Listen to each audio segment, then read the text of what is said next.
Yeah. Head up in the clouds, dog, they saying I look stressed. I've been feeling down, pray to God that I'm up next. Remember when she blew me off, that's why I can't text.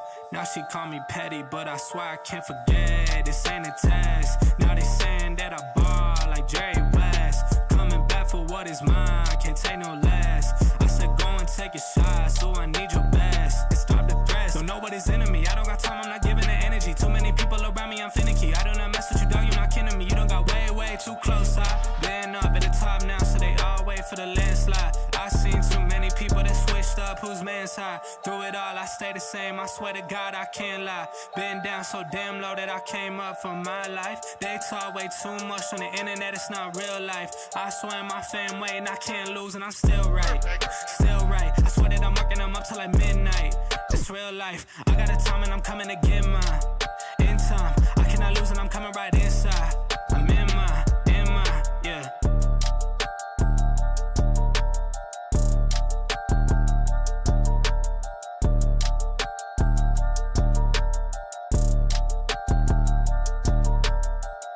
Ayo, Jay. Ayo, Jay. Ayo, Jay.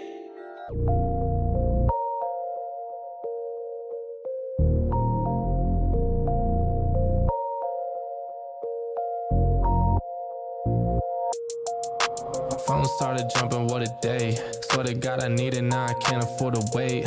I just had a fan hit me up from Kuwait. Told him this would happen and we not a minute late. Seen them down bad, now they tryna hate. Same ones try to hit me for the raise. Got a mill, now they coming with a blaze. Check the numbers, fam, I swear I'm getting paid. I'm a Don just like the Perrier. It's one time when I'm looking at a face. On the low like I'm pushing up the bass. Told him come down and I'll meet him at a gate. Got a check and I bought myself a place. They get some money and they blow it on bait. I don't flex but I'm pushing all the weight. Told them all I swear I got it's what it takes. Phone started jumping, what a day. Swear to God I need it, now I can't afford to wait. I just had a fan hit me up from Kuwait. Told him this would happen and we not a minute late.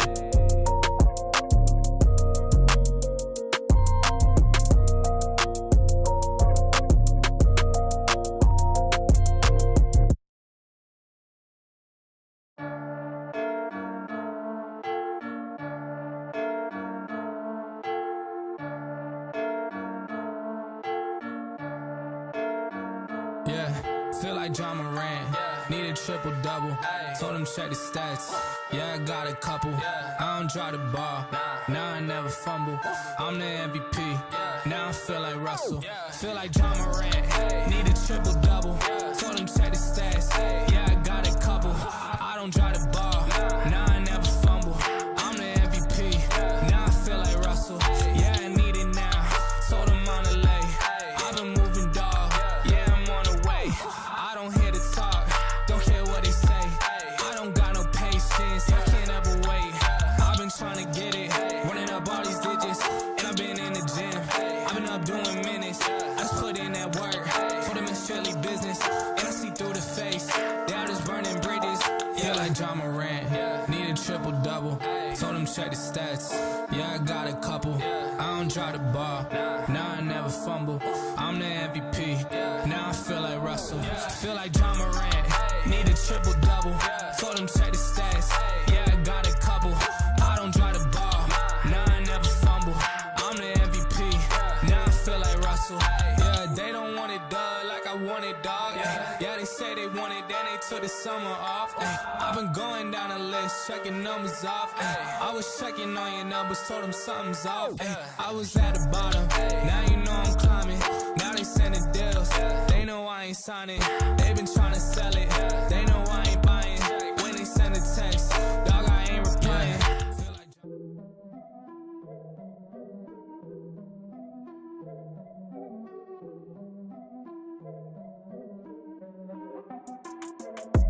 Here we go, at the top of the class on a roll.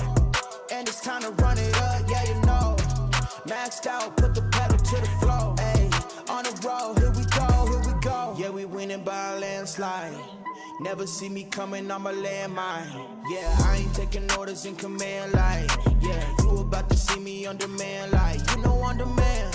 If you ain't know, you about to understand. Yeah, I got the team by my side, right hand. Yeah, take it to a string, you ain't seen it like that. Yeah, and it's the dream, and we coming for the bag.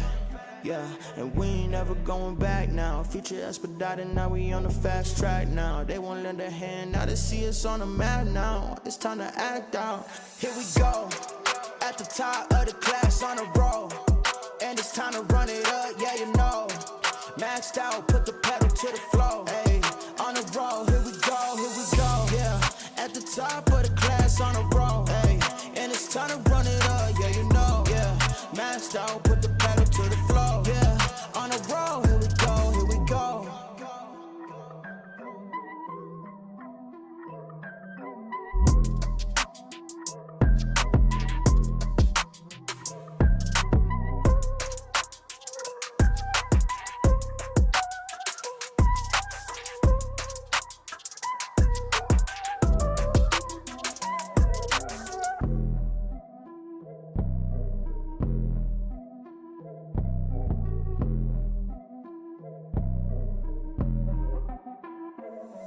Here we go, at the top of the class on a roll.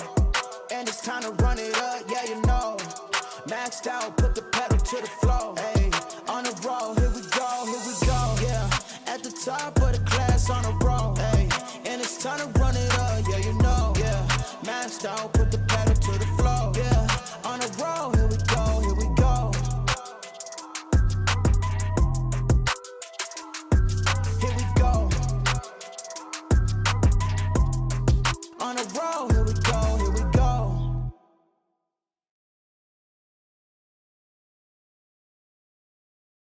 What is going on, everybody? Welcome back to the Frankie Candles live stream every single weekday right here at 5:45 p.m. Eastern Standard Time right here on the Frankie Candles YouTube channel. And guys, Mafia, we got an amazing show for you tonight as Bitcoin has taken a little bit of a tumble to the downside. And if you guys tuned into last night's live stream, you will know, I think the thumbnail was something like, Bitcoin in danger. Oh my God, if we lose this level, Bitcoin could go to zero.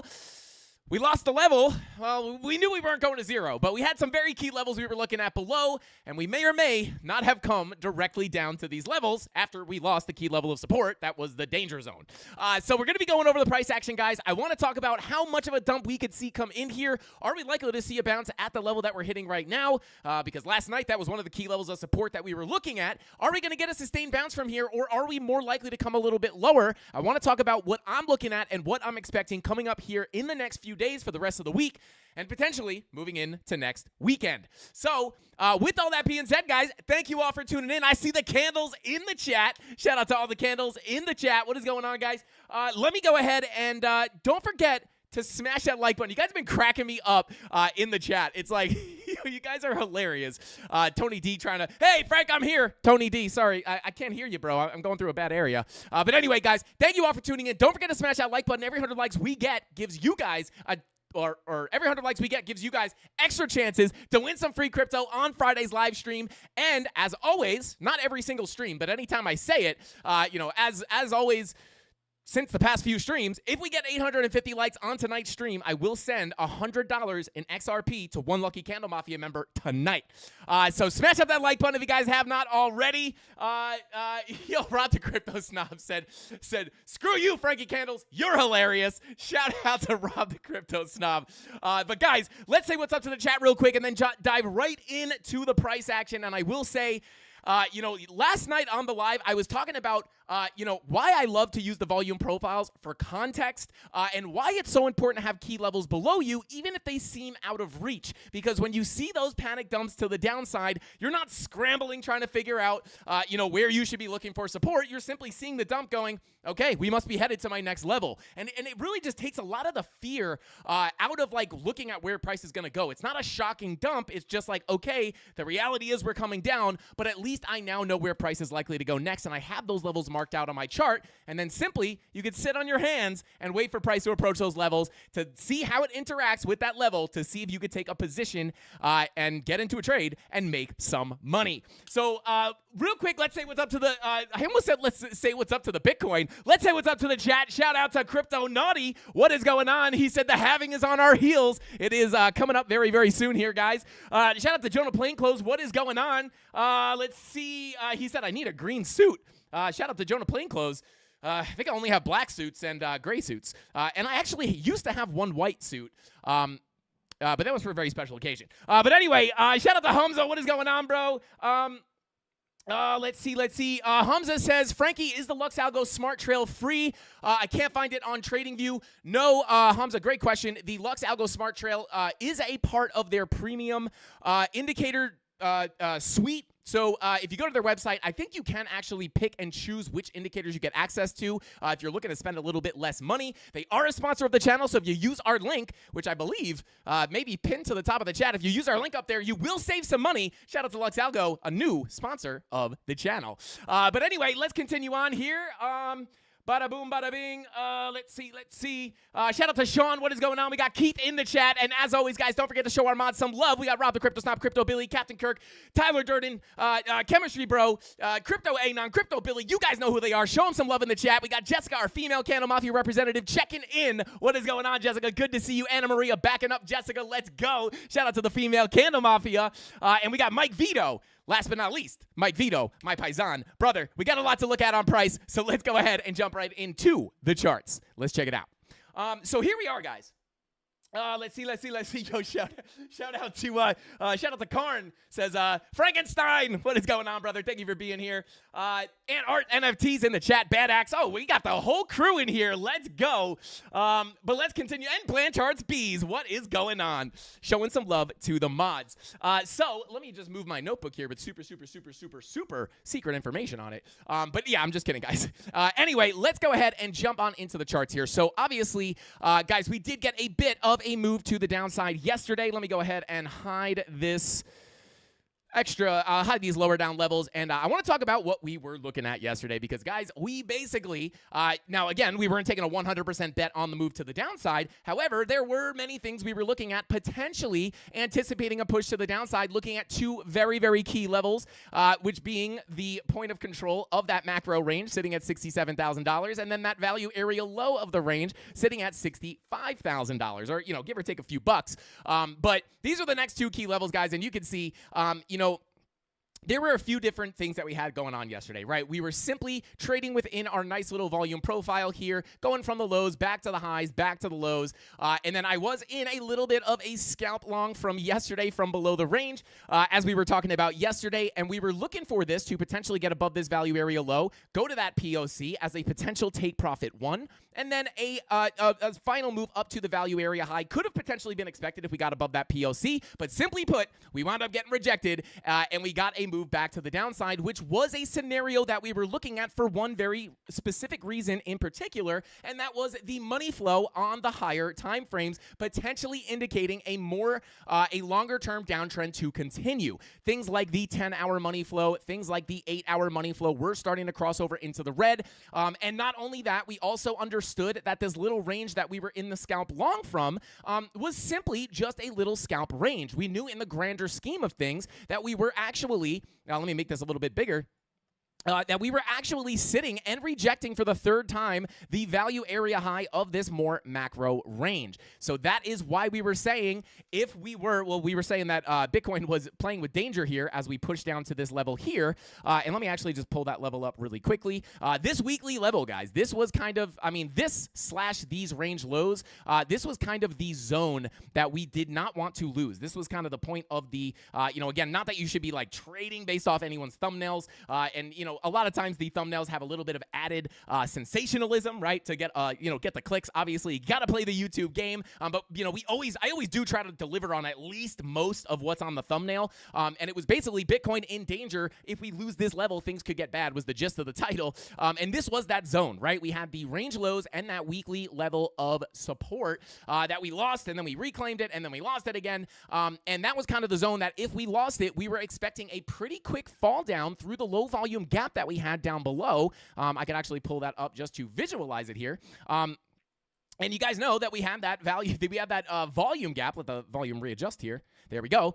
We had that volume gap, so we knew once we lost this level, we were probably going to get a pretty quick move down to our next high volume node right here, sitting at $67,000. And obviously, we crashed right through that, bearishly retested. Now, not only was this the first, significant level of support, however, we also knew, because this was the POC of the range, that once we wound up losing that level, we could anticipate a potential move back down to the value area low. In fact, I was actually talking about how I wouldn't really necessarily be interested in a long position at this POC because simply it is at the middle of the range, right? I'm going to hide this level just to clean things up. This is the middle of the range. This is typically not where I look for trades. I typically would rather take a long from a short from the high or a long from the low, which is obviously the scenario we're in right now.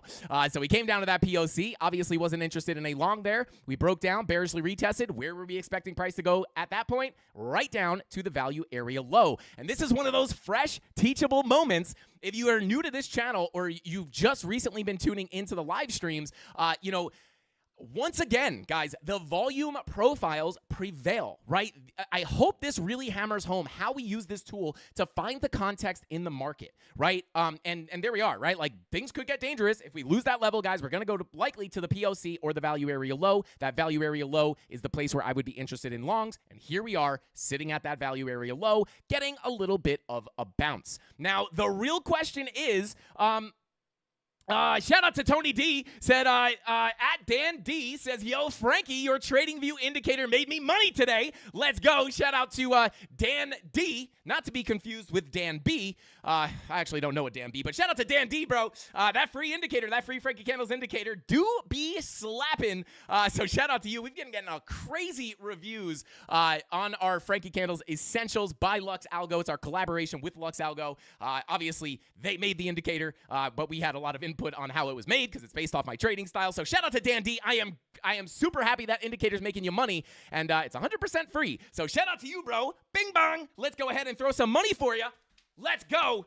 Is that really heavy money? Why does that come down so fast? It makes no sense whatsoever. But anyway, shout out to Dan D. I appreciate you for bringing that up because that puts a smile on my face. But remember, you did the hard part, bro. You took the trade. You took your profit. You made the money. The indicator just helped. But shout out to you, bro. I appreciate you so much. But let's go ahead and continue on here, guys. Value area, simply, like, you can't make it up. Right? It's like you go from the low up to the high, you bing bong around the high, you can scout these ranges, and then eventually you wind up projecting the macro high and then getting a move to the POC value area low. I am in a little bit of a scalp long from this level here, but the question is, can we continue to the POC and the value area high of the range?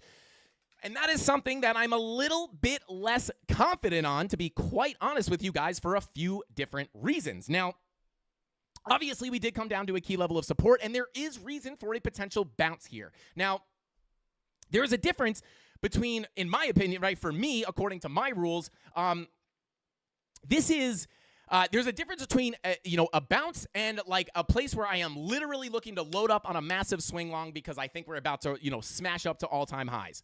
This is more of a bounce zone for me. I took a very small scalp trade. If we do wind up coming up on that scalp long, I will be taking profits aggressively in this local little range that we have right here, as we do have some potential signs that we could continue a bit lower. And not only does it have to do with things on Market Cipher and some of the other indicators, but also we do have another key level right down here that does look kind of saucy in my opinion. Also, the way Market Cipher B looks right now could be calling for a little bit lower as well. You can see the VWAP here on the 80-minute, the 90-minute VWAP rolling back over. Your 1 hour is looking to print a red dot here as that money flow is in the red. So I don't necessarily know I don't necessarily think that, I will say this, right? I'm in a scalp long, but, I am not like confidence level on this trade is not 1,000% right now, to be quite honest with you. That's why I'm treating it as a short-term scalp, not necessarily a long-term swing trade. And I've adjusted my capital in that trade accordingly, right? I'm not just betting the farm on this low. And to be quite honest with you, we didn't even really deviate very low below this value area low. We didn't even really deviate below this very much, right? And oftentimes you will hang out down here a little bit before you finally wind up getting the big move back to the high. But I want to talk about some of the levels underneath us because they could be indicating that they might want to get tapped before we actually get that move to the upside. Now, I'm going to go ahead and pull this golden pocket here, or this Fibonacci retracement from the low all the way to this high wick right here. And you can see part of the reason why we were looking for a bounce on this level as opposed to the POC is, number one, this is the middle of the range, not a place where I'm looking for a long. But also, we had more confluence down at this level as we had not only the value area low, but the golden pocket confluence. Now, we have two levels down here. We have the 786, which is obviously going to be an important level to look at if we are going to break down below this range again. But we also have another level underneath here, and I'm actually going to pull up this chart really, really, really quickly because I want to talk about it, right? We have this weekly naked point of control sitting right here. Now, this is paired with another very significant level. So what I'm going to do here is I just want to grab this off this chart. I'm going to grab the coordinates real quick, bring it back to the live stream. I'm going to put that horizontal ray on the chart, and then I'm just going to paste the coordinates so I can get that exact same weekly naked point of control, and then we will label it, right? So this weekly naked point of control is a pretty important level of support. Now, there is another reason why we could be looking, you do have confluence on this level, and you might be thinking to yourself, well, what is it? Well, if you come on over here, and I highly recommend this indicator for anybody who is looking for a CME gap indicator. I have no affiliation with this. It's 100% free either way, but I have no affiliation with it. CME gap BTC by Antchi 1991. I use this for the CME gap indicator. If you really want to see the CME gap, you can simply type in BTC. Make sure you're selected on futures here, and then you want to go to the CME exchange on the Bitcoin futures, and then you can obviously turn off your CME gap, and you can see this chart actually has the gaps on the chart. But if you want to look at this on your actual, say, Bybit chart, you're going to have to use an indicator. But the reason I say that this is an interesting level for more than one reason is the fact that we have that weekly naked point of control as well as your CME gap fill right down here, right just below that weekly naked point of control. So to be quite honest with you, if we did wind up getting another move to the downside, this would somewhat make sense in my opinion. Because number one, not only would you potentially be not only would you be potentially coming down to the weekly naked point of control, but you have that full CME gap fill, right? We've already broken below the top of it, and then obviously you see the fill of most of it, but we did not close it completely, right? So, it would make a lot of sense in my opinion to get one more push to the downside here, and I was talking about this with the premium Discord this morning. And what this could do is put that lower low on price. And if you look at some of these time frames, guys, some of these time frames on Market Cypher B, let me take off that CME gap indicator. Some of these time frames on Market Cypher B, such as the 2 hour, such as the 1 hour specifically, looks kind of real saucy in my opinion for this particular setup. Even the 45-minute looks pretty good for this setup as well. But this Market Cypher B setup where you have this big momentum wave, and then your momentum wave is kind of hanging out around that zero line. What this does is, number one, again, makes sense to come down to these levels for more than one reason. CME gap fill and the weekly naked point of control. On top of that, you have a lot of VWAPs coming down on some of these medium to lower hourly time frames, and which could give you a move to the downside, right? So there's many reasons to look for a move down or another little step to the downside. However, when you see Market Cypher B setting up like this, and this will sound very, very familiar to a lot of you guys who watch the show all the time. We do this with bearish divergences, bullish divergences on all the different time frames. But simply put, guys, this does look, in my opinion, if we were to print that red dot right here, and that momentum wave was to come down like this, and we did get a push down to that weekly naked and that CME gap fill, I'm actually going to, let me go ahead and label this CME gap fill. I know it's kind of hard to see at that point, but at that point, if your momentum wave comes down with that move into that weekly naked point of control, what this does is it potentially sets you up for a bullish divergence on not only the 1 hour, but many of these other time frames. Like I said, 45-minute red dot confirmed. That could potentially set up in the same scenario here. And the fact that we have filled a bunch of that CME gap and the fact that you have that weekly naked point of control. Like, do you see what we're looking at here? There's more than one reason to look down, and then it also makes sense to look for a long there, because if we come down, we are front running what market cipher B might look like, which could potentially print that bullish signal to look for a long position. Now, I wouldn't just long based off the divergence itself, but this would be one thing that I would look at that would indicate a potential bounce to come in. So pretty nice setup there, to be honest with you guys, if we do get another breakdown. And then at that point, it's still really nothing to worry about, in my opinion, because you might be thinking, like, if you're new here, you might be like, well, if you're breaking down below here, like, aren't you losing the range? And if you're new to the volume profiles, I'm not going to go over it too much right now, but the deviations are simply where I like to look for my long positions, right? Because simply put, all a value area is exactly what it is, right? That's exactly what it's called. It's a value area. It's an area of balance, a place where buyers and sellers agree upon a price range, right? Every time it comes above this price range, people are like, I think this is a little bit too expensive for Bitcoin. And then, this is where you would be looking at this as an overvalued asset. And this is where you're looking for it to return back into the range, go back to the POC, back to the value area low. When you deviate below, this is an undervalued asset, right? This is cheaper than it has been typically trading for. So you're trying to pick it up on discount and then get a ride back into the range. And then you're trying to sell it within the expected value area or the area of balance, right? I always use the like a store with an item on sale to explain this, right? Like, this range is the the typical price of a can of soda, right? Or a can of Aztecian cactus moss water. So you have your regular price in here, and then, anytime you're above, it's a little bit expensive. And then every time you're below, right? Like if your Aztecian cactus moss water, whatever energy drink you like, is $1, right? Typically, and then all of a sudden it's starting to sell. If they have a sale where they're selling it for about 25 cents, why would you not pick up a bunch of those 25-cent energy drinks if you know they typically sell between $1 and $1.50, and then you just wait for price to ride back into the expected fair value, and then you can sell it at a profit. And simply put, overvalued, undervalued, right? And that's why I look for shorts and longs at these zones. So, if we do break below this zone, nothing really too crazy. Even if we come down to the 786, it's not a horrible thing. Once you start losing that 786, may get a little bit more sketchy. And I want to talk about why I am going to be particularly careful around this range low. And it has to do with the fact that we have another range just below us. And I'm going to take a look at that in just a second. What is the price of those levels? Shout out to Deborah, as I like to say. Shout out to you, says, what are the price of those levels? Value area low is sitting at 64,955, just about 65K. That's the bottom of your range, your value area low. The top of your range or value area high is 71,170, right? So that's the level that, if above, that's kind of what you're looking at it as overbought. Or overvalued, and then your POC comes right in the middle at about $67,036. So there you go. Let's see. Let's see. Bada boom, bada bing. Okay, yeah, shout out to Sean, says, what is your new lower support level now in numbers terms?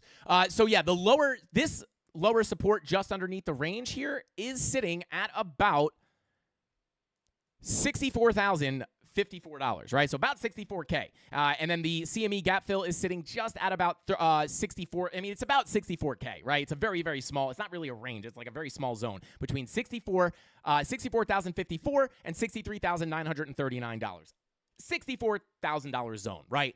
And again, if you want to get that exact CME gap, you could just use that free indicator that I brought up, CME by whatever it is. CME gap BTC by this guy. Doesn't look like it's too popular, which is wild. I feel like a lot of people would find use on that indicator. But anyway, there you go. And then that 786 just below it, which in my personal opinion, I would be looking at as somewhat of a last resort, would be sitting at about 63,146. Now, there are lower levels here, guys, and we took a look at these yesterday. I'm not going to lie, I kind of felt crazy pulling up those lower levels yesterday. Some of them I didn't even talk about because I figured, like, hey, like, what are the chances we nuke down to 52K, overnight? I mean, it didn't happen, but we did get a pretty big pushback.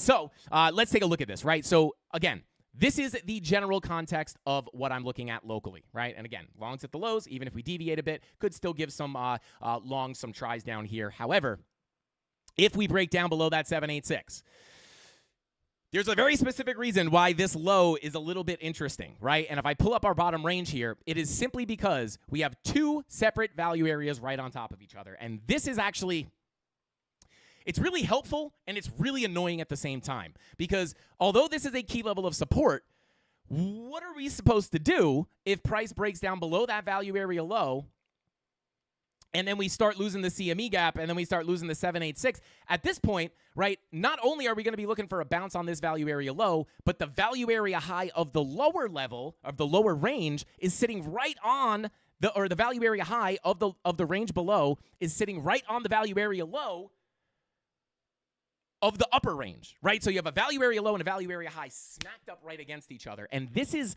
again, it's a little bit of a sketchy situation in my opinion because, typically if we were not looking at the range that we're looking at right now, right? Like if we were not looking at this upper range and we were only looking at the lower range, this would be like, hey, if we get accepted into that lower range, let me see if I can, let me pull up a fresh chart here real quickly for you guys, just so I can break this down without all the extra levels, just so I can make it like nice and easy to understand, right? And first, I'm gonna have to pull. I'm going to have to get this exact range that I have. Let's go to the daily. And for anybody wondering, that lower range is coming right from the range that we created at the all-time high in 2021. So let me just grab the date of this. Let me just grab the dates of these candles. I believe it was pulled. Yeah, so it's like right there. All right, let me grab that same range on this chart. Bada boom. Grab the fixed range volume profile. Bada bing. And then we'll come up to the daily. And let's pull it. All right, so this is the range that we're looking at, right? So this value area low at about 60K. Let me just make sure I have that accurate. This value area low at about 60K. So yeah, this is that lower range, right? So let me just draw that as a box. Bada boom. Turn that neutral. And let me just get the value area low, value area high POC in there as well. Bada bing. Okay, POC, value area low. Okay, so now we come over to that current price action, and there we go, right? We just bounced off that little value area high. And again, looking at our other range that we're looking at, right? You have the value area low of this upper range right on the value area high of the lower range. I think it's a lot easier to see like this, right? And maybe if I actually get rid of this box, it might be a little bit, yeah. So I'll make this a white box, and then I'll make this a blue box, right? Just so we could separate them somehow, right? So you have this range, and then you have this range. And typically, the volume profiles are very nice because it helps you get the context, right? Because if this range was not here, we would simply be looking for deviations and then longs. But the question is, are we, if we start losing this value area low, we're also at risk of getting accepted into the lower range. So it does kind of mess up the plan here, right? A little bit because, again, like typically you're expecting, hey, we're deviating below the range. This is where I'm looking for the longs, back into the range. But at that point, you're actually looking to potentially get stuck into the more lower range, right? Which could bring you down to the POC and the value area low of that range, which gets closer to about 58, 59K. But let me come back over to the original chart here now that you guys kind of have a little bit of a cleaned up view of what we're looking at here, right? I know it gets very confusing seeing like multiple ranges here, and maybe changing the color does help a bit. So there you go. Range 1, range 2. So again, it's kind of a gift and a curse, right? Because you have extra context, but it is just a little sketchy because if we're looking for a deviation below this low, we don't know if it's a deviation below the low or acceptance into the lower range, which could lead to much more downside. So that's still how I'm looking at the market. This is really nothing new. This is what we've been looking at for quite some time. But simply put, we're at that value area low. And right now, we're simply above it, right? So at this point, right, we're not dipping below that value area low. So let's just go ahead and simplify things here and just take this off the chart, right? Because we're not in that lower range yet. We are simply above our value area low. So we can just use the context of the upper range right now. But when it's going to get tricky is when we start deviating below this range. So again, like the thing that I'm using to kind of clear up the murkiness there is simply going to be the loss of this 786. Because in my opinion, if you're going to, listen guys, I could be wrong, right? I know we're right a lot of the time on the channel, but there are, we're not right 100% of the time, right? I'm not going to come up here and act like I'm right 100% of the time. I'm the best. I've been wrong before. We will be wrong again at some point. That's just the fact of the matter. Nobody's right 100% of the time. But in my opinion, if we deviate below that upper range here, we could look for longs until, in my opinion, we start losing this value, this 786. Once you start losing that 786, I think it's going to be a little bit more likely to come down to this other range low, right? So simply put, in the scalp long from here, if we ride back up to the POC in the value area high, it just turned out to be a textbook value area trade that we take all the time in the Discord and on the YouTube channel. So, and then if we break down further, I'm simply looking at the grander scheme of I'm simply looking at the lower range, right?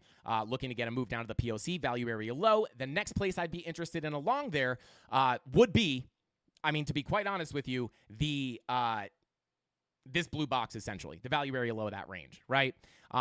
So pretty simple there. I know it's a little confusing because we have range, right? I know it's a little sketchy. But again, like once, if you're not in this range, then why even look at it, right? Just have it on the chart ready to go. And then if price starts absolutely melting through these levels, you could be like, oh my God, what's going on? Hang on, I have some levels. Boop. Okay, now I know the POC is the next level once I lose that 786. And I could just wait for the POC, look for a reaction, and then if we get below it, you could look down to the long zones at the value area low and this wick low at $59,088. These are two zones that I am going to be interested in next, between about 60 and 59K. So there you go. And then, 57K. We also have some key levels down here as well. I'm going to update all the high time frame levels, and we'll take a look at those tomorrow. Nothing saying we can't just nuke to that level by tomorrow, but 57K does have some pretty key levels as well. Let me actually just pull this up real quick on Exo charts. I do believe down at about $57,000, we do have some naked points of control. So again, that's if we don't get a reaction here and we start coming down even more, that $57,000 level is going to be the next area, right? And if you pull up the VPVR, this will obviously be pretty in line with what we're looking at, right? So pull up that VPVR, take a look at the volume. You can see your next little, high volume node, at least once you break down below this range, is going to be coming in at that $57,000 level. So that's what I'm looking at, guys, for the most part. Now, locally, there is reason, like I said, there could be reason to see a short-term bounce here, and it would really be the reason I did take the scalp long here. Let me hide this lower level. The reason I did take that scalp long, okay, so there's no, all right, maybe the MPOCs, let me load up the rest of the MPOCs real quick, and I'll talk about this while they're loading, because it takes a long time to load. But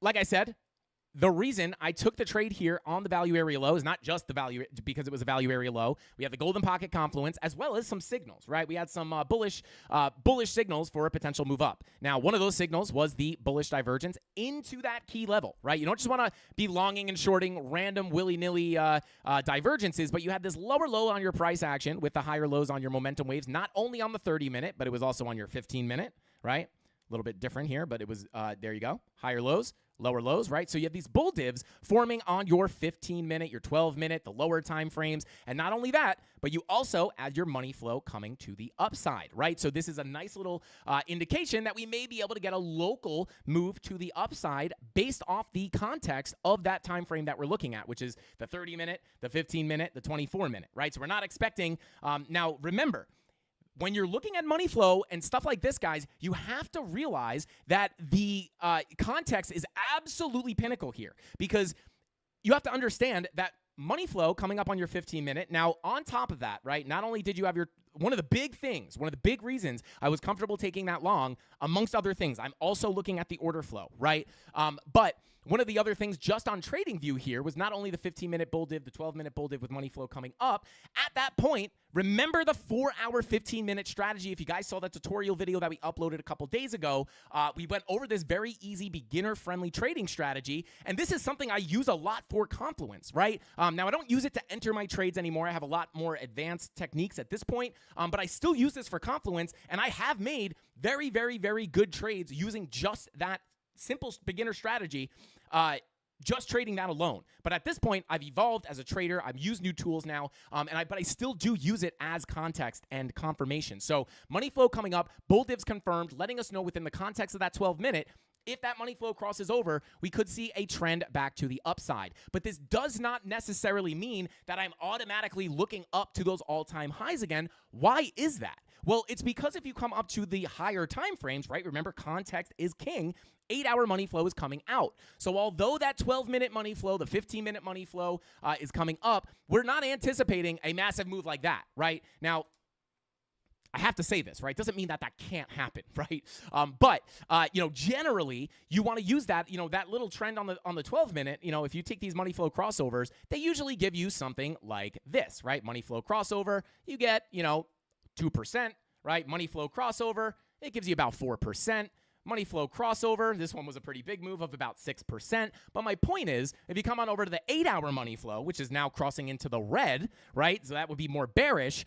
We're not anticipating, right? If we go from this low all the way to this high, 10% is not necessarily what we'd expect on a 12-minute money flow, right? So with the higher time frames still having bearish money flow, I would be very careful with it, or I am being very careful with this, I should say, and looking for this local move to the upside. So that money flow crosses over into the green. I would expect a local move up. This POC would be a very, very big level of resistance for me, or a good place to be taking profit, in my opinion, if we even get back up there.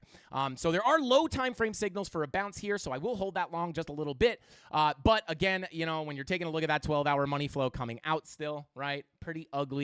At 10-hour money flow is what we were looking at yesterday, now crossed over into the red. Yikes, kind of ugly. And you guys will know we were looking at the grander scheme of things. And when you pull your fib from the all-time high all the way to this local low here, this value area high was in beautiful confluence with the 786, making it a high likelihood area to look for a lower high. And then when you had the money flow on the higher time frames coming into the red, it made a lot of sense. And this is why we were being very careful with that little scalp long yesterday, because as we were testing, as we were getting rejected here, what did we reject, right? We rejected the POC of the range, right? So let's pull that.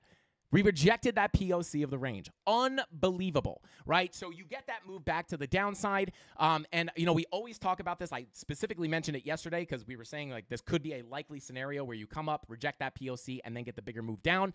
Because oftentimes when you lose a range, you will go back up. And if money flow is bearish, right?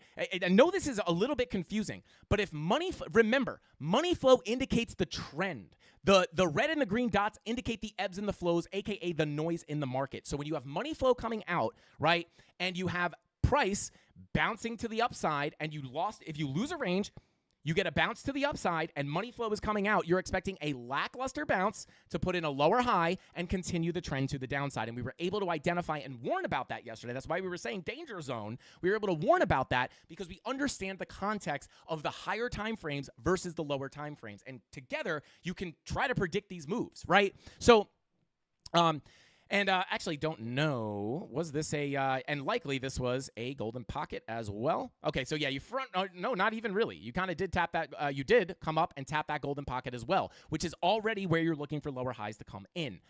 So there you go, right? So understanding that, this is obviously in hindsight, but I'm saying that because you have to understand the context of the money flow and the different time frames to understand why I took this long and why I'm not looking to hold it forever, right? I try to be as thorough as possible, and I try to be as understanding as possible that a lot of people watching my show are probably new traders. That's literally what I like to cater to, right? And a new person might tune into this live stream and be like, or tomorrow they might tune in, and if we get a dump down, maybe to one of our next key levels to the downside, they'll be like, well, what the heck? Frankie was long yesterday. Why was he long if we dumped today? Did he get wrecked? And a lot of these questions are going to be answered by the context, right? Like, yes, I was in a long, right? But we knew the context wasn't to go up to new all-time highs at that point. We were just looking for a lackluster move up. It's very important to understand the context because, like, one of the most common new questions that I get from new people on the channel is, you were bearish yesterday and now you're bullish, which isn't the case. But, or they'll say, you said you were longing yesterday and now you're shorting. And it's like, yes, and the reason they ask these questions is simply just because they don't understand the context of the time frames, right? Because like on the higher time frames right now, money flow is definitely bearish. We've been talking about this for a few days now. Money flow is very bearish, and then they might be like, well, why are you in a long? And the answer is this long is only meant to be local, right? A scalp long. This is not a swing long because, again, if this 10-hour money flow continues out, we are going to expect a downtrend to continue. So there you go, guys. That is my spiel on Bitcoin. I want to pull up ExoCharts really quickly here. I think we may have actually I actually think there is no naked points of control. Am I tripping? Let's see. Yeah, we got a weekly naked here at $64,000. That's that weekly naked point of control that is on the CME gap. But yeah, the next MPOCs down here, 42,987. This would be a very, very big zone to watch. If things really get ugly here, guys, 42, even $48,000 are going to be big levels. I'm not calling for it, but I'm just saying if you did get a big move down, these are big levels to look at. And then your next daily is sitting. Oh yeah, I guess we had. Yeah, I guess no more MPOCs. Yeah, so 54, 51K. It's that same zone we were just looking at on TradingView. Right down here, right? 51 to 52K is going to be kind of that next key level of resistance or support. I'm sorry. But again, not expecting that right this second.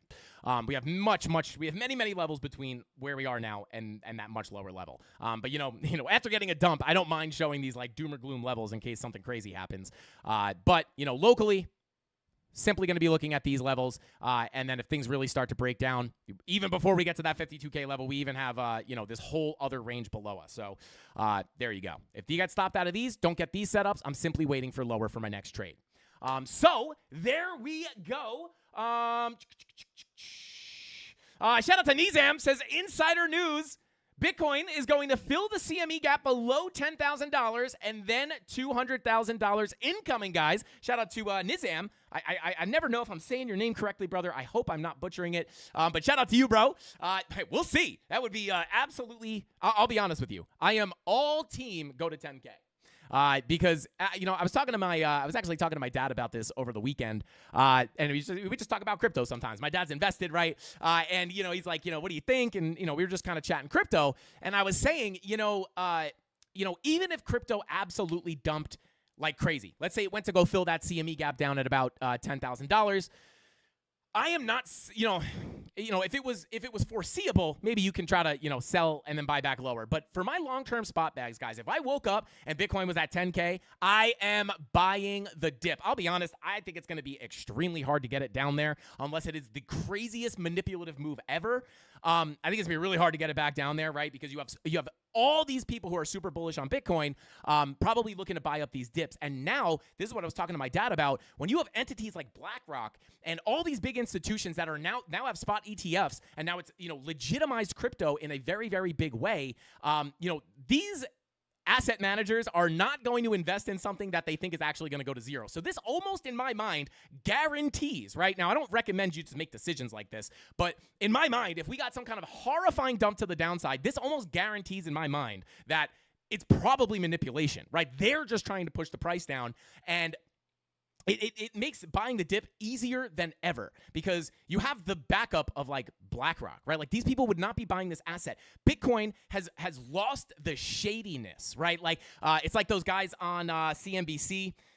With that weird interview where they were like doing the show, and the one guy was saying like Bitcoin's a scam, it's for criminals, and the other guy's like, dude, what are you talking about? He's like, it was really, you guys know what I'm talking about. But this is.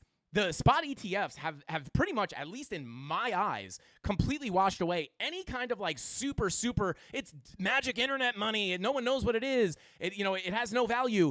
This completely takes that out of my mind on any horrific dumps to the downside because, chances are BlackRock and all these big entities are going to be scooping up that cheap Bitcoin, and more likely than not, they're the ones that are trying to get panic people out of the market to have those liquidation events occur to get everyone to panic sell their spot bag so they can get that dump, and then they're going to pick it all up at the bottom. And again, I don't think this is a likely situation. Shout out to Nizam. I hope you're right, brother. I don't think that's very likely. I think it's going to be very hard to get it down there, but if it does, I'm buying that dip.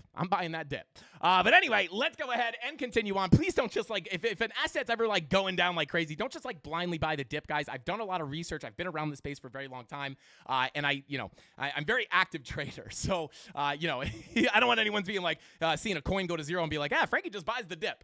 Don't just blindly buy the dip. That is not a good strategy. But I'm just saying, in terms of Bitcoin, I mean, we are seeing something. We've had crypto legitimized like never before, right?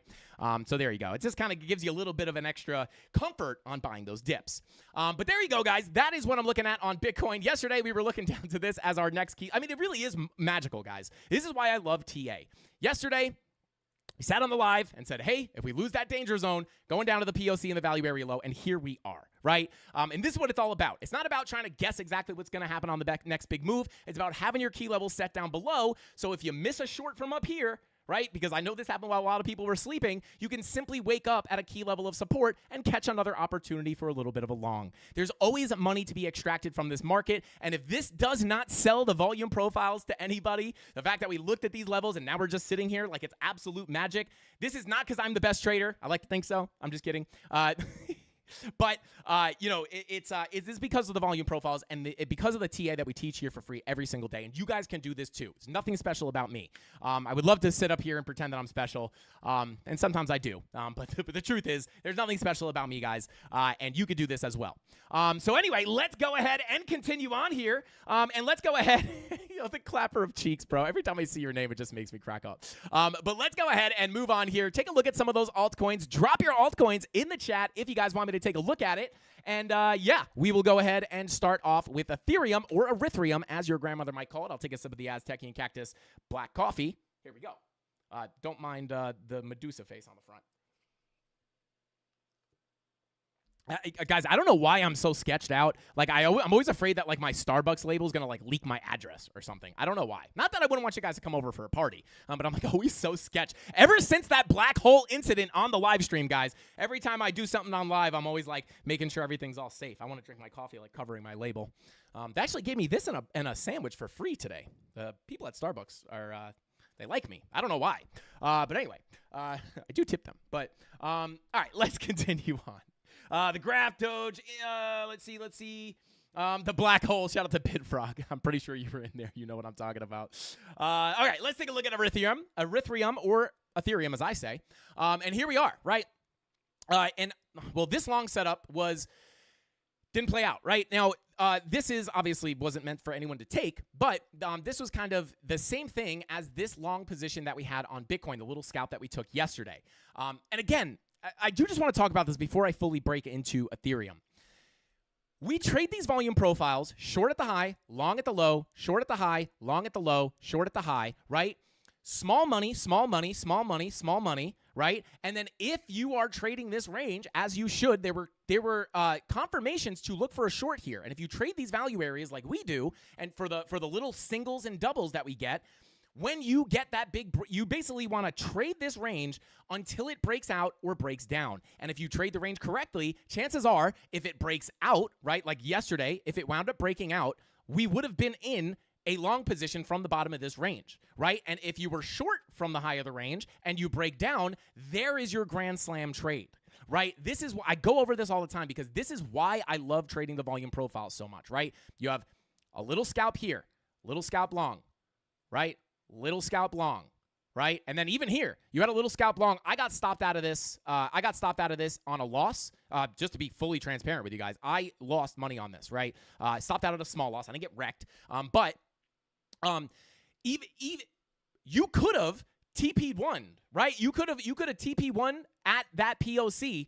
Stop loss at entry, right? And you would have gotten stopped out in profit. So it's like you can win a trade, win a trade, win a trade, win a trade, win a trade, right? And then you could take a last shot at that long, get stopped. I mean, you're probably going to get, you will eventually get stopped out at a loss. But I'm just saying, there's a chance that, like, even the trade you're expecting to get stopped out of can still be a winner if you manage your risk correctly, and then you just let that short run for your bigger profit.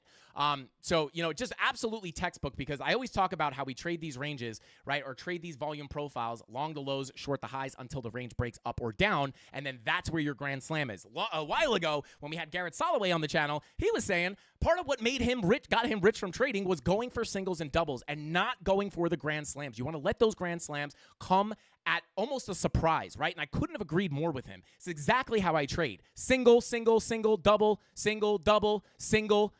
Stopped out, lost a little bit of money, but then that short absolutely turns into a grand slam. Covers any loss plus profit, right? Just perfect setup there. And then this long was similar to the one on Bitcoin, but the one on Bitcoin actually hit TP1 at the POC. But I didn't take profit. I should have. I got stopped out at a small loss. But anyway, full transparency. I like to share. Like, I don't just hit all TPs on every single trade I take, guys, right? The premium Discord knows this because they follow closely along with the trades. I talk about it here as well. But Yeah, but anyway, that's what that position was. But anyway, let's continue on here. So we obviously lost the range, came back down lower, and where are we sitting right now? Now, as you guys know, the next major key level I was looking at on Ethereum is sitting down here at that weekly naked point of control, golden pocket confluence, sitting between, we'll call it 29.77 to 28.96. Altcoin votes are in and being counted. Thank you. Shout out to Rob the Crypto Snob. I appreciate you. Tron says, hit that like button. He said, like. I just do have to say, if you guys do smash that like button and you hit it more than once, make sure you hit it an odd number of times. Maybe we'll do a like spam in just a second. Shout out to, shout out to Golden for gifting the Frankie Candles memberships. Let's go. I didn't even see that. Shout out to you, brother. Golden says, if you got gifted a membership from me, the least you could do is hit that like button for Frankie. Shout out to Golden. I appreciate you, bro. Thank you for dropping those. I almost said dropping those altcoins. Thank you for dropping those memberships. I appreciate you, brother. Let's see. Okay, so let's continue on here. And yeah, that next key level on Ethereum in the longer term is going to be that weekly naked point of control, golden pocket confluence, sitting between 29.77 and 28.96. Now, locally, let me actually go ahead and get rid of some of these local levels, right? We can even get rid of this local range as it has been broken. And let's take a look at the bigger range here, right? Now, this is more like the range that we were looking at on Bitcoin. And here we are, sitting and approaching the value area low, depending on where you pull this range from, where I would argue maybe you could pull it. I would pull it up here, maybe. Yeah, okay. So this is kind of the more macro volume profile that we were looking at on Bitcoin. This is kind of the value area low that we're sitting at. So yeah, I mean, we front ran this level, so I wouldn't be surprised if you potentially come back and down and tap this. But yeah, let me pull some fibs real quick for you guys. Let's go to the daily. Let's see. Bada boom. All right, so your golden pocket 786. Let's go to this impulse right here. There you go. Kind of broadens this level as well. So yeah, I mean, this is essentially the same level that we were looking at on Bitcoin, right? This is basically the golden pocket value area low confluence. I think pretty easy to understand, right? And let me just change this template to GP only. And there you go, right? So we're sitting at the value area low golden pocket confluence. If we lose this level, which again is not impossible. You got the red dot printing on the daily right now. Did it turn into a blood diamond? It did indeed. So there it is in all of its glory. So if we do wind up losing this level, right? Obviously, you know, and again, I don't actively trade Ethereum that often, but if I were, I would potentially, depending on what I was looking for, I would potentially be looking for, look at those yellow X's. I would potentially be looking for a little bit of a long position down below this volume profile, right? Because we look for bullish confirmations below the low with anticipation of a flip of support back to the POC, back to the value area highs, the general idea. But again, with this daily blood diamond on top of your 16-hour money flow about to cross over into the red, yikes. And then your 12-hour money flow also crossing over into the red, 10-hour obviously already in the red. You know, there is reason to potentially anticipate a further move down here based off the higher time frame money flow. Now, this doesn't mean that we're instantly going to nuke down there. And the reason being is look at your VWAPs, right? Your 10-hour VWAP is coming up. Your 8-hour is looking to print a green dot somewhat soon. Your 6-hour, 5-hour, and 4-hour are looking for green dots. The 4-hour is like about to print, right? So, you know, but what are we expecting based off of this, right? We don't necessarily have a green dot about to print with money flow about to cross over into the green. In fact, your money flow is actually going against you, right? So what would we expect here? Technically, based off market cipher strategies, you would be looking at a lackluster bounce to the upside before putting in a lower high and potentially continuing back to the downside, right? And now you could be coming up to the POC, maybe even back up to the value area high, the value area high. This is something that you have to monitor on the way up, but the basic thought here is green dot would anticipate a lackluster move to the upside because your money flow is going against you, especially not only on the 4 hours it coming out, but again, 10-hour, 12-hour money flow or 12-hour money flow about to cross over into the red, potentially indicating a macro downtrend, right? So yeah, I think there is reason for a potential bigger move down here. Yeah, it's interesting. We never tapped that golden pocket, though. That is kind of interesting. We're going to take a look at the heat maps in just a second, guys, because that is going to be at a little bit of confluence here. So wouldn't be surprised if we get some support off this golden pocket value area low, but again, I'm not necessarily expecting that to rip us up above the highs, right? It was, in my opinion, just like on Bitcoin, as we were in this range, it was much more likely that we would come for the highs. As soon as we lost that range, it kind of changes the outlook on things or the overall sentiment, right? And that doesn't mean, I want to be very clear, right? Because I know a lot of people have questions like this about TA. Yo, shout out to Nizam. Say, can you say Doge to $10, please? Shout out to Nizam. I won't say it. I won't say it. Sheep to a penny. I'm kidding. Sheep will not hit a penny. I'm sorry. But anyway, I'm kidding. Anything can happen. I don't think Sheep will ever hit a penny based off numbers and math. But maybe sometimes math is wrong. Is that possible? I don't know. But anyway, let's continue on here. Shout out to Nizam. I appreciate you, bro. Yeah, not impossible to get a bounce here, but because of the higher time frames, not impossible for it to do something like that, right? Now, where would you be looking for that lower high to come in? Well, there is going to be a few different areas, right? Now, if we're looking at something like the 4 hour, there's going to be two major zones I'm going to look at, right? From the high to the low, you have a golden pocket 786 confluence here, right? And that gives you somewhat of a nice little zone to look at, right? Because if you're going to come in and put in a lower high before continuing to the downside, this could be a good place, right? You're going to be looking, where's the next likely place for price to put in a lower high? It's going to be that 786 golden pocket Fibonacci retracement level. So that would be kind of zone number one I would be cautious for. Now, on top of that, right, if you pull your local range that we were looking at yesterday, this is also the value area low. So you have a nice little pocket of resistance in here, to be quite honest with you, like more specifically towards the bottom of this range, right? Now, this would technically span up to the POC. It depends on how big of a range you want to look at. You might want to look at these as two separate levels, depending on your trading plan, right? But for me, I'm going to make it just one big zone because it's just going to make it a little easier to display for people, right? So right here, between 35.61 and 34.78, if we do get that move up here, that could be where the lower high comes in. But we have to understand that we don't know if we're going to come up to that full retracement. So I'm going to pull this local retracement as well, and it gives us a little bit of another zone here, sitting between 34.50 and 33.97. So these are kind of the two zones that I would be looking at. However, what I do like to do here, is if we pull up Lux Algo on the 4 hour, I do like to see where that smart trail is coming in at. Now, oh, God. I'll be honest with you guys, right? Now, again, this doesn't mean we're about to moon to $1 million here, but you see this 4 hour smart trail, right? This is basically just a dynamic level of support and resistance, whether it's blue or purple, right? Purple will be resistance. But you see this smart trail flying right through this key level of support, could add a little validity to a bounce to come in here. So if we do get a bounce on Ethereum off this, and again, this is a nice confluence here. I love when you have that smart trail confluence on a key level. If we do get a bounce, I would be very cautious around these levels. Zone number one, zone number two. And what I was looking for was to see if we had a 4 hour, and look at that strong sell signal as well. Confirmation signal. This is not a buy and sell signal. It is a confirmation signal. But what I was looking for was to see if the smart trail was bearish, right? Let me hide the TA here really quickly, right? Because, typically when you're above the smart trail and you dip into it, like you can see perfect examples, right? You come up, bounce off the smart trail, continuation up. Bounce off the smart trail, continuation up. Bounce off the smart trail, continuation up, right? Front run, continuation. Bounce, continuation. Bounce, continuation. Fake out, continuation. Bounce, continuation. The smart trail is absolutely no joke, especially on the 4 hour. So what I was looking for there, guys, was to see if we had a purple smart trail flying through this level of resistance. But it's actually the opposite. We have it below on support. So something like this may not be unlikely. And if we come up, and that is indeed going to be the lower high zone, and we are going to come down lower, the next key level of support, again, that weekly 786, weekly NPOC, sitting between 3,017 and 2896. Simply put.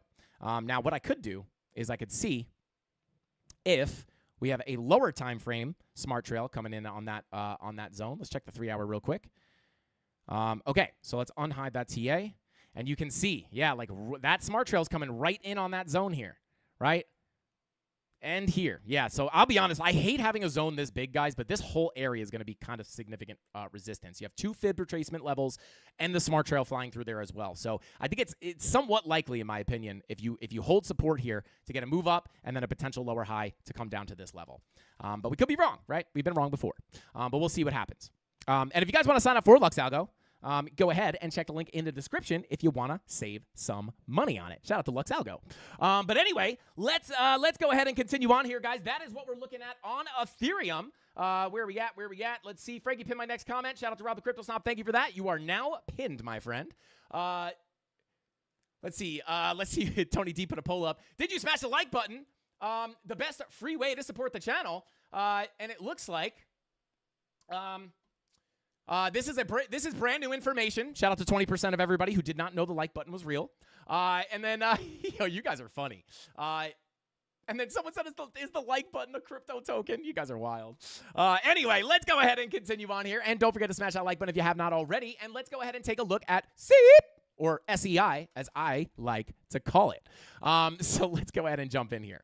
Let's clean up the indicators here real quick. And... let's see. Show AVAX and Cavs. Shout out to Carrie Stressel, or Carrie Stessel. I always put an S there for some reason. I mean, an R there for some reason. Shout out to Jay Gilly. Having in 16 days, baby. Let's go. Yo, Crypto Billy said, I DCA the like button, to be honest. Yo, shout out to Crypto Billy. He's been DCAing in since 2022 on this YouTube channel. Shout out to Crypto Billy, the GOAT. And by the way, it's Tuesday night, guys. Before we take a look at SEI, it is Tuesday night, so don't forget, 9 p.m., Crypto Billy, please feel free to shill your link, brother. You have permission to shill the heck out of that link. If you guys want to check out Crypto Billy's Twitter space, Billy Goat Tales on X at 9 p.m. tonight. Go check it out, guys. One of the best Twitter spaces or X spaces in existence, and, dare I say, the best. So shout out to Crypto Billy. Go check him out tonight. Billy, please shill that link if you want. But anyway, let's continue on here, taking a look at SEI. Yeah, okay. I'm going to clear this. Actually, let me see. Where's this golden pocket pulled from? Let's look at the daily real quick. Okay, so... yeah, I mean, we're coming down to macro golden pockets, right? Like, not macro, but like pretty significant golden pockets, in my opinion. So let me go ahead. I'm going to clear this chart. We'll start nice and fresh. Start off on the weekly. Pull up the naked points of control. And let's see what we got, right? Key resistance, in my opinion, would be up here, right? Weekly MPOC. Bada boom. All right, come down here. Whoops. Got another one sitting right about there. These are higher time frame levels. Okay. Excuse me. Take a look at the daily. So we took out this MPOC, and you had confluence on the golden pocket. You may be able to get some kind of a bounce here, right? And if you pull this little range, I will take off the indicator to clean things up just a bit for you guys here. Let's pull this to the low. Yeah, I'm actually going to mark this daily MPOC, but I'm gonna label it tapped daily, right? Because we already tapped it. It's not a naked point of control anymore. But this is indeed an MPOC. And so is this. Okay, and then you do have another one right down here. And another one right down here. Okay, so let's take a look here. Now, I know there's a lot of levels, but to be honest, they're kind of all important, right? So to be honest, I do think that there's a possibility to get some kind of a bounce here. I really wish that value area, yeah. So let me just pull this local fib. Yeah. So, okay. There's a lot to look at here, to be honest with you. So we came down, hit the 7. All right. Yeah, this is, let me hide all these MPOCs so I can clean up the chart.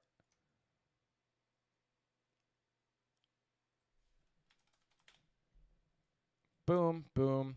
Okay. So let me explain this a little bit, right? So you have this range, and then you have the macro range, right? But let me get rid of this range for now, right? So when we take a look at this, what does this tell me, right? Well, simply put, you bing-bonged around in your range, slipped it, got back in, obviously, but basically you were ranging around, you lost the range, you bounced off the golden pocket, then lost the range. Now we're getting a 786 retracement. So Oftentimes, this is where you can get a bounce. Now, on top of this, not only did you come down to the 786, but you also had this daily naked point of control that we then tapped, right? So this kind of zone would have been an area where I would have been potentially looking for a long position, where I'm trying to reverse engineer the TA here as I'm not late to the party, but the move already came down. But this would probably be a zone where I would potentially be looking for a bounce, right? Simply put, you got your golden pocket retracement, lost the golden pocket, came to the 786. Oftentimes, this is where you get a bounce, right? And the fact that you have that naked point of control, you took out that naked point of control, just adds a little bit more validity to the level. And at that point, basically what you would be expecting here is a potential bounce back to the upside, right? And if we pull up Market Cipher B, we can go ahead and take a look at money flow, right? The daily money flow is crossing into the red. This is not good, right? This is more often going to be a bearish sign than a bullish sign, right? Unless you get a fake out here. But, this would kind of be where I'd be looking for potential confirmations to look for a long position. Now, you got your green dot confirmed. Didn't really give you much of a bounce. Take a look at the 2 hour. 2 hour bull div is confirmed. Didn't give you much of a bounce either. It's not really what you want to see, right? You want to see a strong reaction. But yeah, even here, you want to see a stronger reaction than that, in my own personal opinion. If you print this green dot, you may be able to yeet up here. But to be quite honest, this is kind of where I would be looking for a long position. Now, this is not a setup. I'm not telling anybody to take this trade just for fun, though. To be honest, I would say it's a little bit sketchy because you haven't really gotten a reaction off of this MPOC yet. But what I would potentially be looking at here, potential low risk here, right? Because once you lose that 786, in my opinion, you're going to come lower. But this could be a potential scout that I would look at, right? And again, this is not meant for you guys to go take this trade. This is just simply for educational purposes only, not financial advice or any kind of advice in general. This is literally entertainment. I don't even know what crypto is. What is trading? There's just a script. I'm reading a script right now, guys. Did you know that? The Frankie Candles live stream is scripted. I'm literally reading off a teleprompter right now. I don't know why the writers keep putting bing bong in there. I don't even know what that means. But, just a puppet. Make me do it. I'm just kidding, guys. I'm just kidding. Obviously, this is not scripted. You can't script Dave Digital. Shout out to Dave Digital. But let's go ahead and continue. Is Dave here today? I haven't seen Dave today. Shout out to Dave. Dave, if you're here, show yourself. We love you, brother. But anyway, let's take a look here, right? So, not the most beautiful confirmations unless we got, it's really not the most beautiful confirmation. Not great confirmation here, to be honest. It kind of looks like you might lose it. But if we have nice bull divs here, which you did here, maybe, I don't know. This would be very high risk. As far as very low probability, but very low risk, right? So low probability of this playing out, in my opinion, but low risk, right? Because your invalidation point is very close, right? So it's your stop loss here is, very, very small compared to the potential move up. Now, if you were looking to take that, in my own personal opinion, I would be potentially, let me get rid of I would potentially be looking at this as a major level of resistance. Honestly, this kind of whole zone here, right? So you get up here, for me, because of the money flow on the daily coming to the downside, looking at crossing over into the red currently, if we did get a move up here, I'd probably be looking to not only take profit aggressively on the way up, but if we got up here, I'd probably not only be looking to take profit, but also potentially looking for a short position. So yeah, that's your local Fibonacci retracement level. If your full retracement level would be up here. So this would be another key level of resistance to look at if you do ride up. Again, I'm not taking this position. Low probability, right? But if it comes up, that's where I'd be looking at for the most part. So there you go. A little bit of sauce there on SEI. Long term, though, money flow crossing over into the red. This is binarily bearish, right? Like factually bearish. Whether it plays out or not is another story, right? But this is definitely not good that you're getting the money flow crossover. So there you go. That's what we're looking at on SEI. Let's get it. Nostrils matter. Shout out to Mark Dutch. Let's go. There he is, Dave Digital. Let's see. Bing bong. Shout out to Dave Digital. But wait. It's like you say Dave's name 3 times and he shows up. That's crazy. It's like he has an alarm, or it's like we send the bat signal, or it's the Dave signal, or the nose signal, and it comes out, and he shows up. Shout out to Dave Digital. Thank you for being here, bro. Let's see. It's I don't know. You might have been spamming chat. It's so hard for me to see the dang PFP. I don't know why.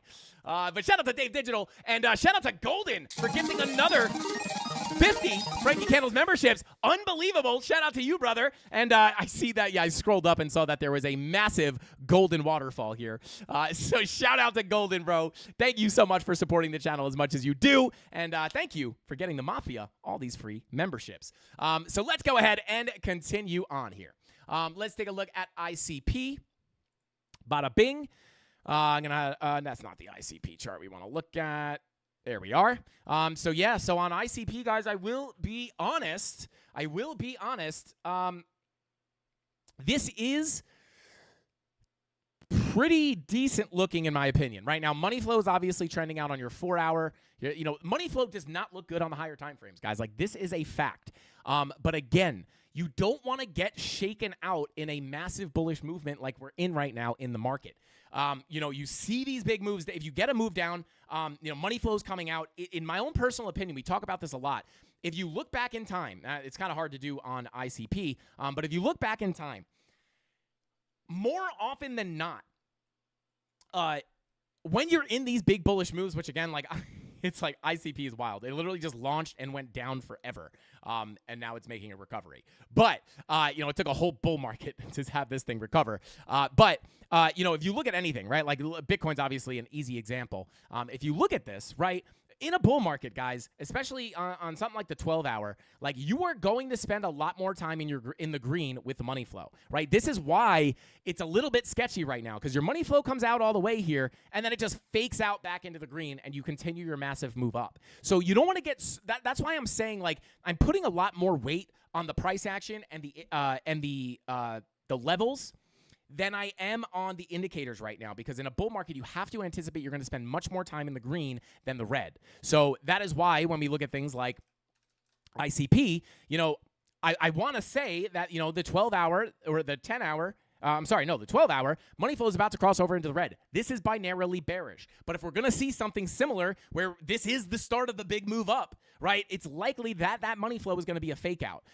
So it's really hard, right? I have to report what information's on the chart, which is bearish money flow on the higher time frames for almost everything. But I also have to report that at this point in the market, we are much more likely to fake out in the red and go back into the green and just sustain the uptrend. So you don't want to just get faked out or scared out of your positions, right? Like, I'm not selling my altcoins.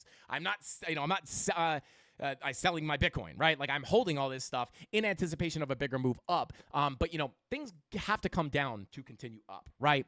But anyway, for ICP, for the most part, I'll be honest with you, right? You bing bong around this range, you leave it, start a new range, break down, retest that POC, back into the range, retest the value area high, back into the range, deviation, retest the value area high down here again, and then you get the big move up to where? The POC of your range. And I don't think we've talked about this. So yeah, you go right above your value area high, straight to your POC. Look at the respect on that POC. This is why we use these levels. They simply slap, right?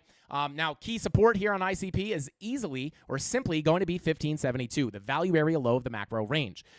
Hold above this level, the doorway, back to the POC, right? Even if you come back down and test this, right?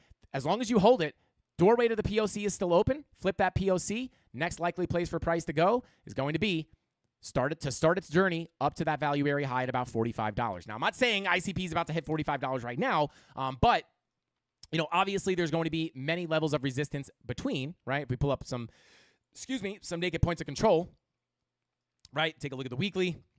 You can see, right? You have a weekly naked point of control right here at $34. You have monthly naked point of control right here at $34. You have daily naked point of controls probably at $34. Let's see. This is not going to work because TradingView is broken all the time. But turn that off. But yeah, that's what I'll be looking at. Key support. If you lose this, you're probably coming down to this older range. But you have like these beautifully cut out and well-respected value areas. Like, not all value areas are respected like these are, right? So again, you break down below, you're looking towards this lower range, right? You can use that as context to where price will go next. You could look for longs at the lows, right? And then if you break down below that range, you're just simply looking below to here, right? So there you go. But key level here, value area low at 1574. Stay above it. We can get back to that POC, flip the POC. We can start our bigger journey up to the high of the range. And that is what I got on ICP. All right, let's continue on here. Bada boom, bada bing. Let's see. Shout out to Elite Ways Easy says I'm holding. Hodl. Emoji coming soon. Shout out to I'm holding. Shout out to Elite Ways. Why did I say that? All right, let's go ahead and continue on here. Bada boom, bada bing.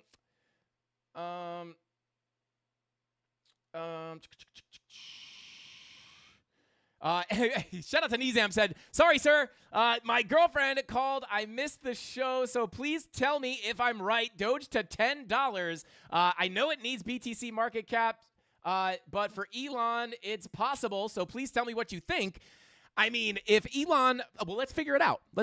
Shout out to Nizam. Let's figure it out, brother. And I assume you've probably already done this because you just said that it needs, it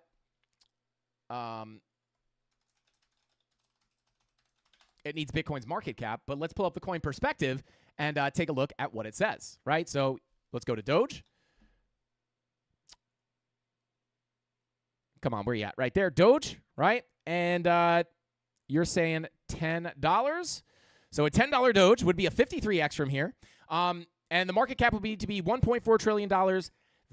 I mean, listen, very unlikely, in my opinion, right? Nothing's impossible. Maybe if Elon Musk wound, I mean, not even, right? What is bada boom? Yeah, I mean, with a market cap of $26 billion, I don't see a 53x for Doge, right? $10 for Doge is wildly speculative. I will say that, Nizam. Would I love Dogecoin to go to $10? Absolutely. Is it likely? Not in my opinion. Simply because it needs a $1.4 trillion market cap, right? That is insane. So yeah, I would have to say it's a pretty low likelihood to get a 53x gain on a coin with a market cap of $26.6 billion is very unlikely in my opinion. And on top of that, you have all these newer higher gain potential meme coins coming out right now, right? You have the meme explosion is happening right now. So, when you have all these newer meme coins popping up, a lot of people are going to see Dogecoin. And this is my opinion, right? I could be wrong. But a lot of people are probably going to be looking at Dogecoin saying, that's the boomer meme coin, right? People don't want, and again, a 53x would be very unlikely in my opinion. So, a lot of people, realistically, if we take a look at Doge, is Doge on the list by chance? It is. So we'll just take a look at Doge right now. If we take a look here, right, my realistic price predictions for Dogecoin are nowhere near $10. Like a $10 Dogecoin would be extremely unlikely in my opinion. The only reason I'm not like absolutely impossible, the only reason I'm not saying that is because who knows, right? With the spot ETFs and the liquidity that is about to get injected into this asset class, who knows what happens, right? So, I'm just generally as a trader, I'm an agnostic person. I kind of approach my life like this. I'm never just like a black or white kind of person, right? Like I'm not just like a 1 or a 0 binary kind of guy. I am a, usually the truth or reality lands somewhere in the middle of both extremes, right? So is Dogecoin going to go to $10? Probably not. Is Dogecoin only going to go to 50 cents again? Probably not. It's probably going to be somewhere in the middle. So for me, realistic price prediction for me on Dogecoin for now, like let's get to $1, right? Let's get to $1, assess the situation. But yeah, $10 would be very unlikely in my opinion. But Nizam, I hope you're right. Let's continue on. Shout out to TRT farmer Frankie, crushing dreams since 2022. Yeah, I mean, it's just... yeah, I wish I could come up here, right, and say, it's going to $10, but it's just like, then everyone's going to hold on to Dogecoin and wait for it to get to $10, and I would be literally sitting here like, yikes, this thing's never going to hit $10. Everyone's going to hold it, right? And I just cannot morally do that to my audience. I cannot do it. Shout out to Average Crypto Joe. But anyway, let's go ahead and continue on. Here. So yeah, locally on Dogecoin, what I would be looking at, right? And we finished ICP. We'll take a look at Fetch next. But yeah, for Dogecoin, simply put, what is going on here? We are testing that macro value area low once again. So let's see.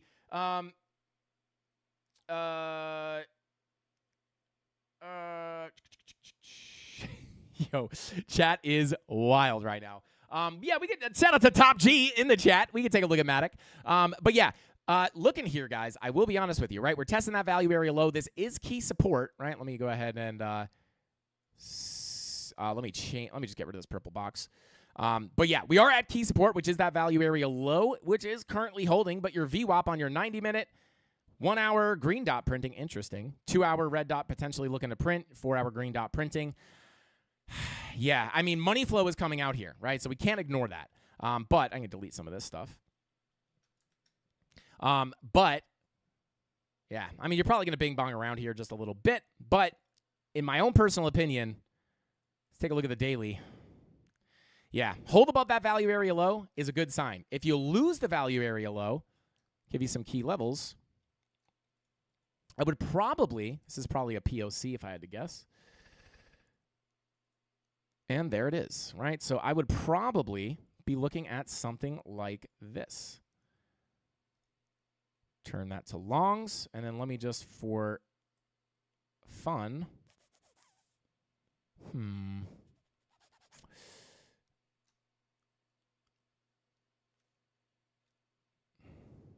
Okay, so I would actually be looking at something like this.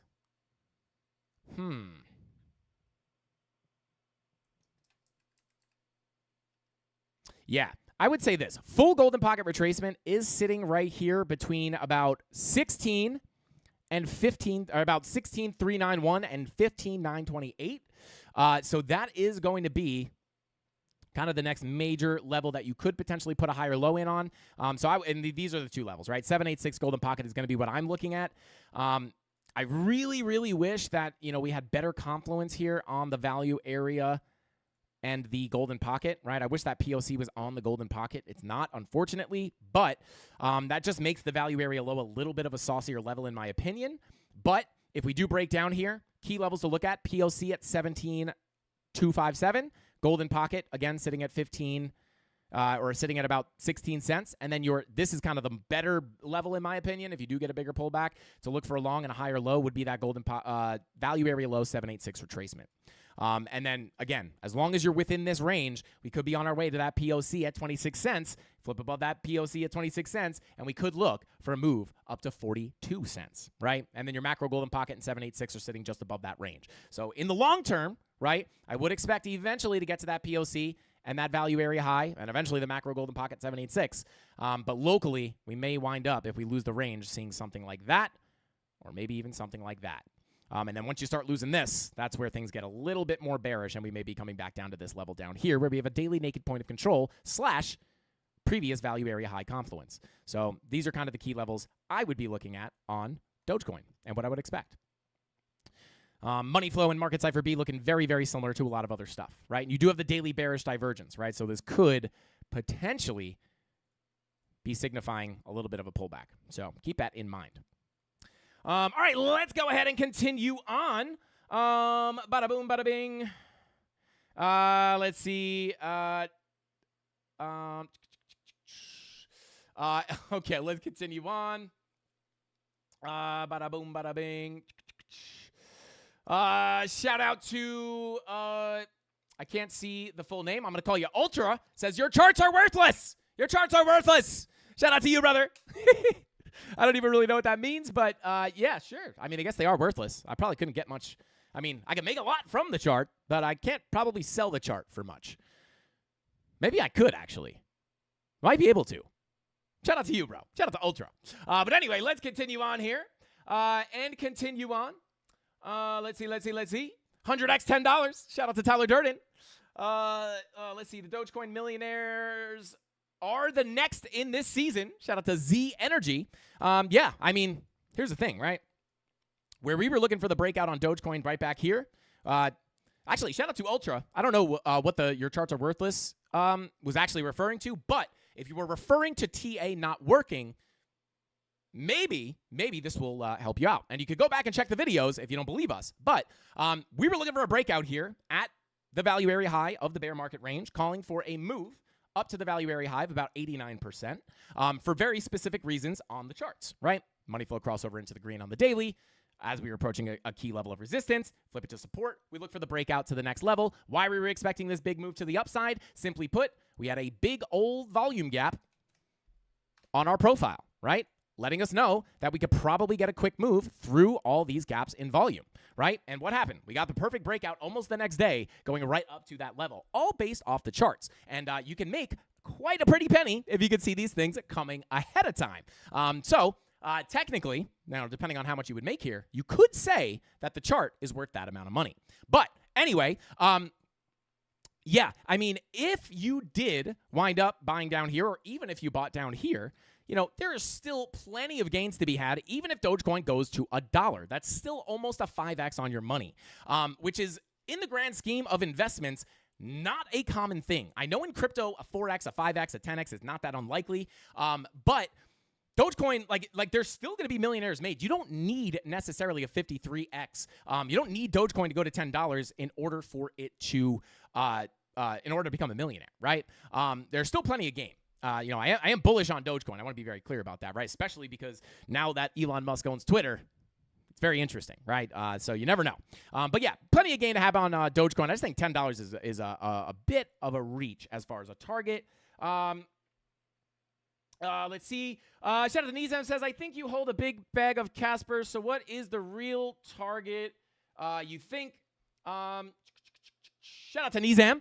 We can try to take a look at Casper in just a minute. But first, let's just go ahead and knock off these altcoins off the list. FET. Let's take a look at Fetch.ai really quick. So here we are. Let's go ahead and zoom in here a bit. So let's take a look here. Bada boom. All right, so we broke out of our range. I don't know why we're on the 12 minutes. Let's go to the 4 hour. Bada boom.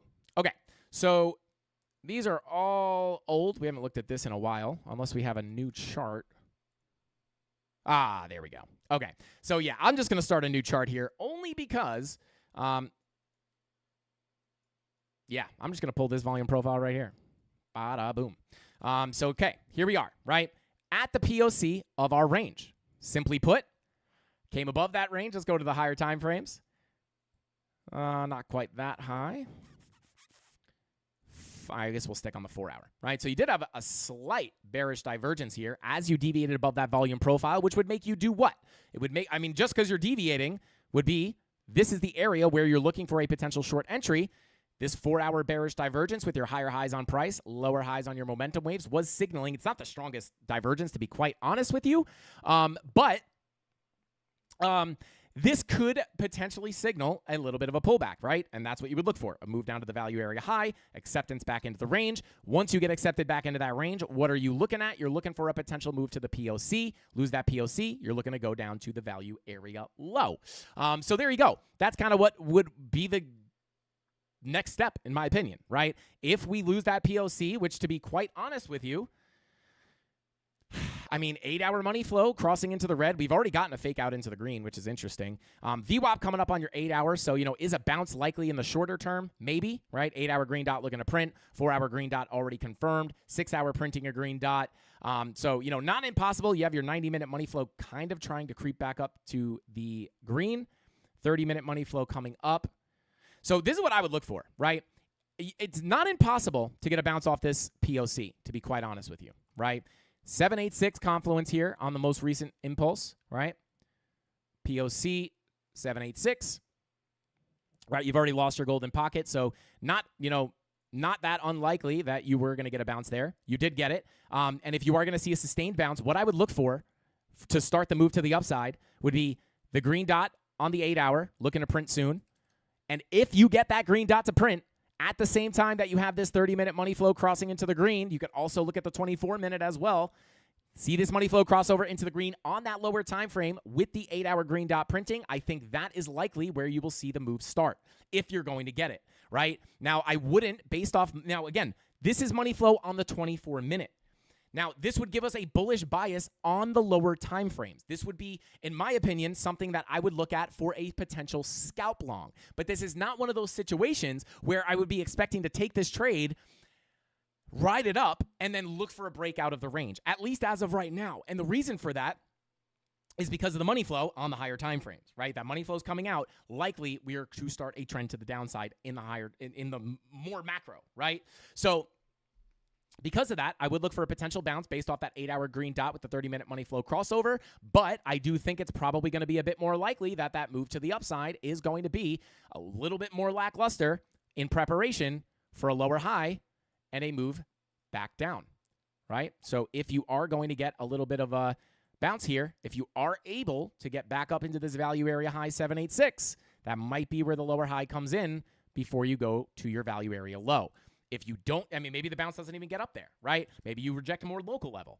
But if you lose this POC decisively, that's where you're looking for the move down to the value area low. Simple volume profile here. We've already fulfilled half the range, so we're just waiting for the noise and the break of the POC to come back down to the low. And then that is kind of where I would be more interested in long positions.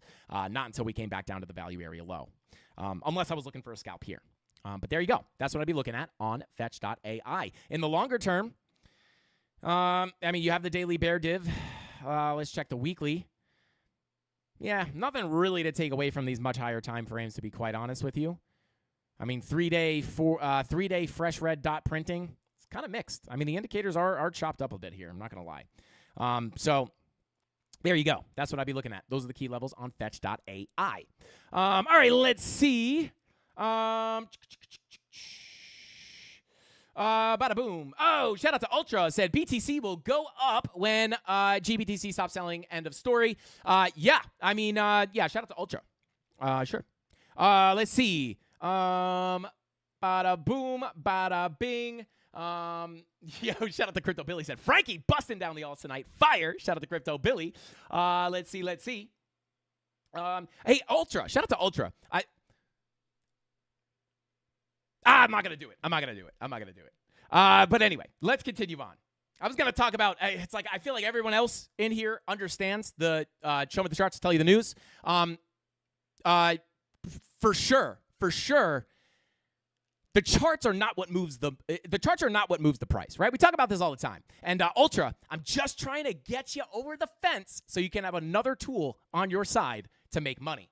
But it does sound like you might be more interested in just buying and holding, which is fine as well. It's a very, very profitable strategy. However, show me the charts. I'll tell you the news, right? Every time there is a big news event, and if you follow along the channel, you'll see this happen live, right? It's not just me saying it. It happens actually live.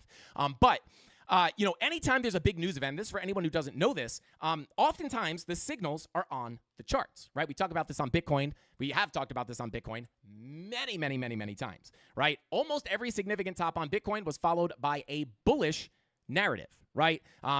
Typically the bullish narratives do mark the tops. I used to have a thing here that marked out each actual event that was marking the tops. But a lot of people would say, right, like the top of this market, right, a lot of people would have said everybody here was calling for 100K. And anyone who was bearish up here got absolutely trolled, right? But the people who were bearish up here wound up being correct. So the reason why I was bearish up here was simply based off the chart.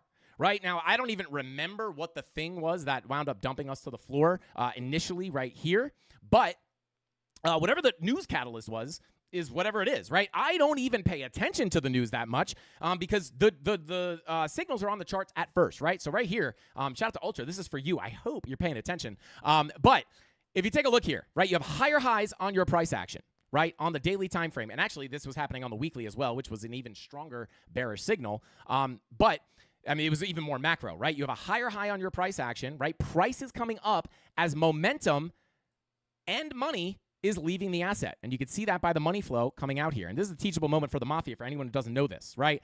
Higher highs on your price action, lower highs on your momentum, money coming out, right? So why is price coming up if this is what a divergence is, right? It's just two things diverging, right? It just doesn't make sense for price to come up if momentum and money is leaving the asset, right? This is a bearish signal, which would indicate a push to the downside, right? This was part of the reason why I was taking the blood diamond that was popping up on the weekly here very, very seriously. This was the most I've ever been trolled in my comments. Frankie the Bear, you idiot. What are you doing? You're never going to make money.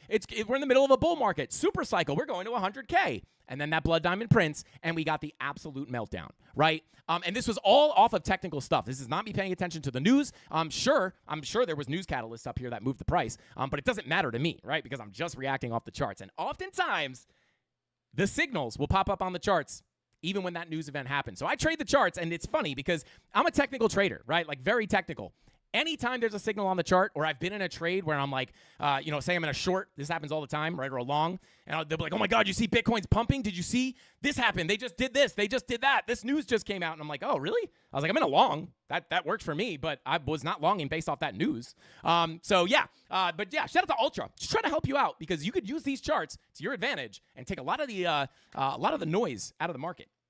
But anyway, let's continue on here. Shout out to Golden. Let's go. Gifting those 50 Frankie Candles memberships for the second or third time this live stream. Shout out to you, brother. Thank you for supporting the channel endlessly. I appreciate you so much, bro. Unbelievable. How do we get Golden? How do we get him? How do we win you, bro? How do we win you? Shout out to Golden. Drop those golden emojis if you just got access. We got Lucho in the chat. Let's see. Shout out to Lucho. Said, I don't have a lot of time to be on my phone around this time, but I still watch like around 7 my time. Talking to Rob the Crypto Snob. Shout out to Lucho. What is going on, brother? We got to get you, dude. We got to get you to win a giveaway soon. We got to give you. Lucho used to rig the giveaways every single day. But let's see. Yo, unbelievable. Spam those golden emojis if you just got a membership. Let's go. But let's go ahead and continue on here. That was a little bit of Bitcoin sauce, a little bit of why charts are not worthless. I mean, we make money on the charts all the time, so we know they're not worthless. But I just try to save as many people as I can who think the charts are useless.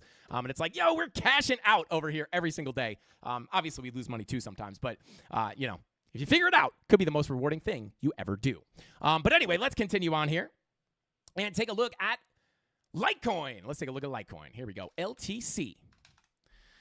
All right, let's see. Bada boom. This is an old chart. Let's take a look at the Coinbase chart. I'll just start fresh here. Turn off the indicators. Bada boom, bada bing. Okay, so here we are. Let's take a look at the weekly. How old is this? I guess it goes back. Okay.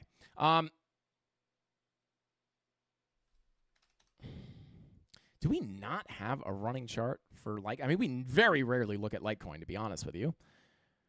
All right. Well, whatever. We will. What do we do? Let's look at Tether US. Here we go. All right. And I will clear this, but we'll use this chart. Okay. So I'm going to kind of just redo some of that TA that I just got rid of. But here we are. I'm just going to get this old value area so we can have some context of what we have going on above us, right? And then we'll go value area high, POC, value area low. Bada boom.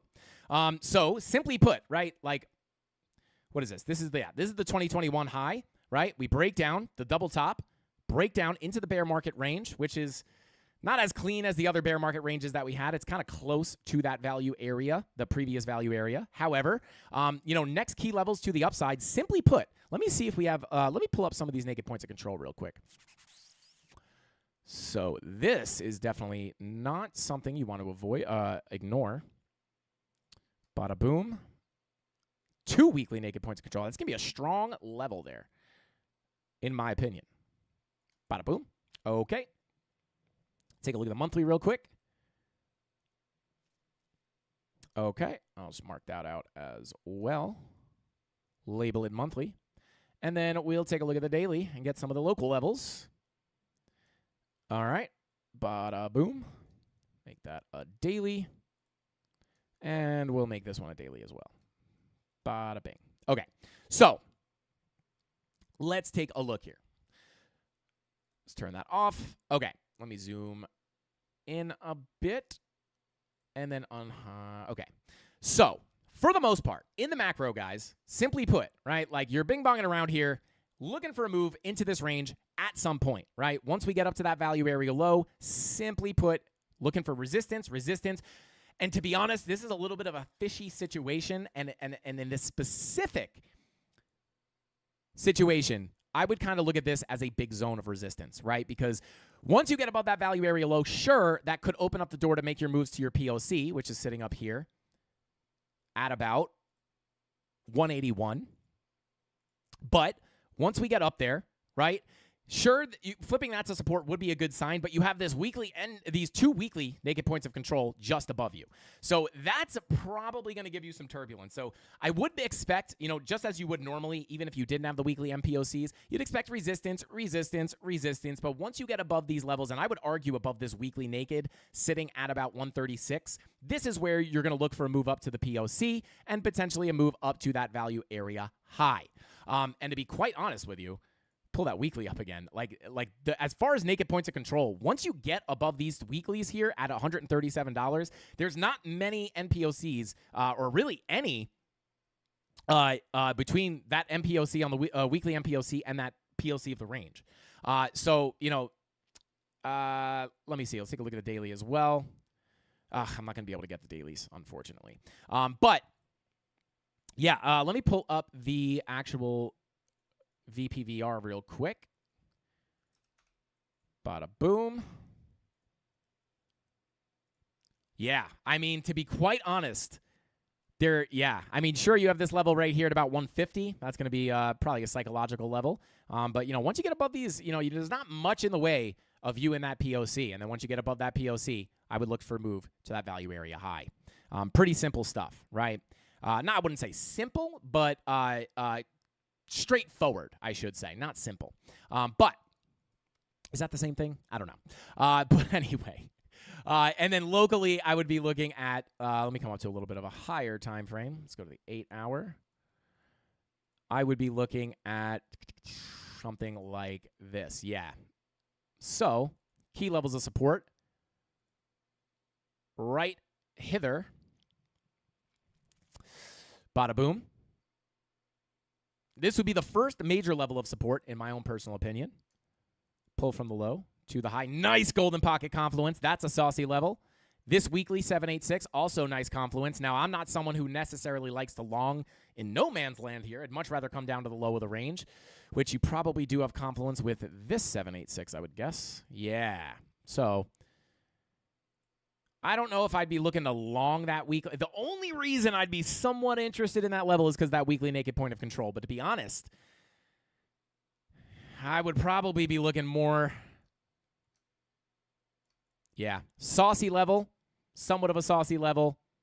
This is where I would rather take the long just simply because it's the range low.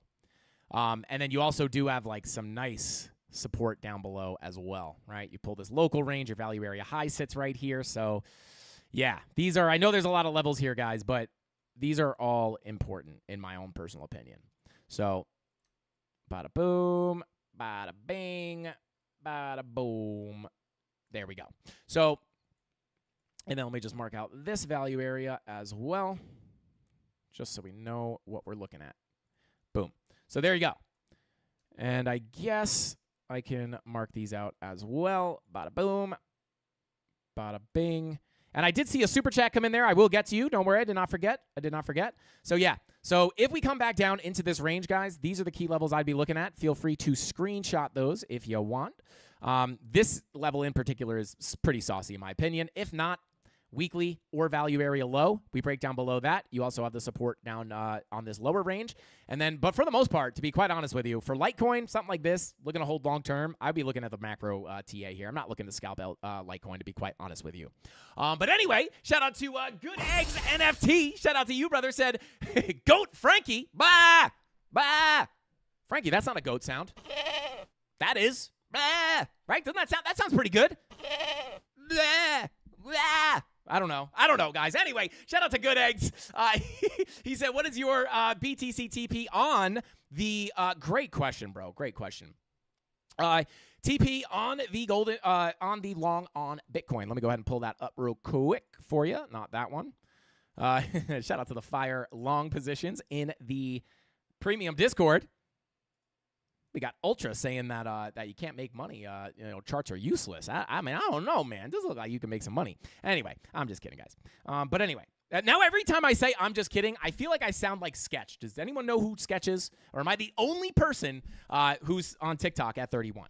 My 15 minutes of free time is spent on TikTok. But yeah, Sketch is like a streamer, and he always says, sorry for cussing. Sorry for cussing. He's hilarious. He's become part of my personality. But anyway, let's continue on here. yeah, 24-minute red dot. I mean, I'll be honest with you. Like I said, so for the TPs on this is not a long position that I would be looking at the moment, right? Like, this is a long position that I took down here. So to be quite honest with you, the TPs for me on this were, keyword were, right? Like, this is not something where it's like if shout out to Good Eggs, like, I would not be looking to long Bitcoin right now.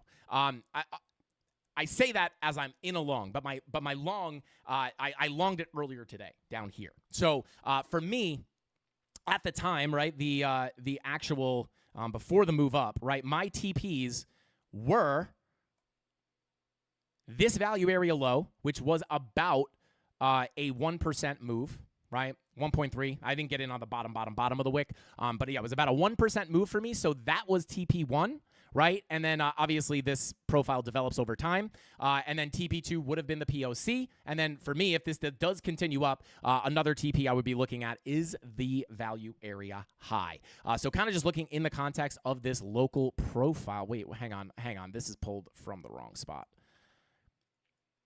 There you go, right? So again, my TPs were based off an old profile before it was developed, right? So if you go into bar replay mode, this was kind of, if you want to break it down a little bit, just for a little bit of education here for the 650 of you that stuck around to the end, give a little quick lesson on that long. Right, so basically what was happening here is we came down to that key level, value area low, golden pocket confluence, with lower lows on our price action, higher lows on our momentum waves, right? That's the bullish divergence. Now, money flow does not look too saucy here. And if we go down to the 12-minute, money flow still thick in the red. 10-minute, kind of coming up, but not really what I love to see. So for me, right, you let price play out, and that was not an entry for me because of money flow not being confluent. And what happened? We came back for another pullback. And then this was the pullback I believe I got in on. And then at that point, right, I'll just put a, bring that long entry back up. Not that one, not that one. Where is it? Where is it? Where is it? I'll just draw a new one.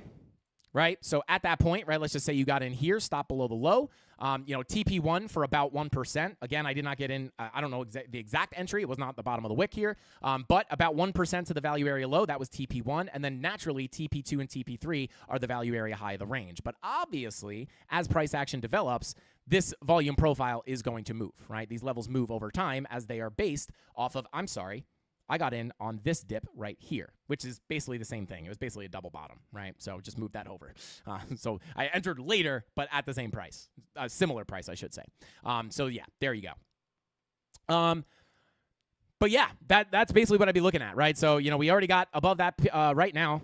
Well, let's continue playing this out, right? We're starting to lose the range, or not lose the range, but we're starting to lose the POC as of right now. But at this point, it's already TP1, TP2, right? So I would just be waiting for the final TP there at the value area high. You could also be looking at your Fibonacci retracements, right, which did line up with that value area high, obviously. So yeah, we never hit that value area high. Maybe we don't hit it, right? Yeah, so that's kind of my next TP would be that value area high. Technically, that POC would be a good level as well. Take profits are going to be really based off of your goal with the trade, kind of what time frame you're looking at price in, right? Like, are you looking for a little 15-minute scalp? If so, 2-3% is plenty for me. That's all I need. I can make over $1,000 on a 1-2% move. No big deal. But what are you looking for, right? Like, what is your kind of trading plan, right? It's going to really depend on that. So for me, I was just looking for a small scalp. So I was taking profits aggressively. But there you go. That's kind of, but it really depends on the trader, right? So I don't want to give you the levels. And then it's like, maybe if you get to the golden pocket here, you're only up $3, right? So it's going to be dependent on each trader. But for me, I would be looking at Fibonacci retracements, that volume profile, or this macro POC as a target to the upside if we can get that move up.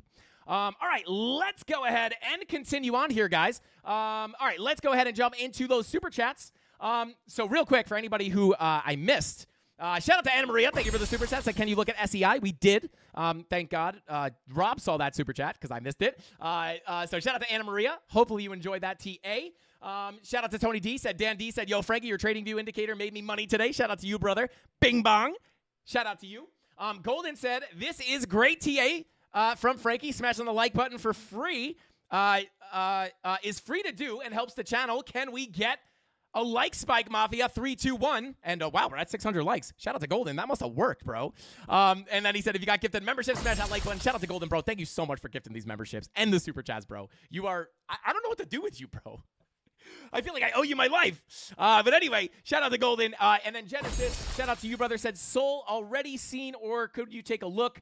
Shout out to Genesis. Yes, I'll take a look at Solana right now. And then shout out to Good Eggs, that you were the one that asked about the TPs. So for me, as of right now, yeah, simply put, I feel like my explanation was kind of messy last time.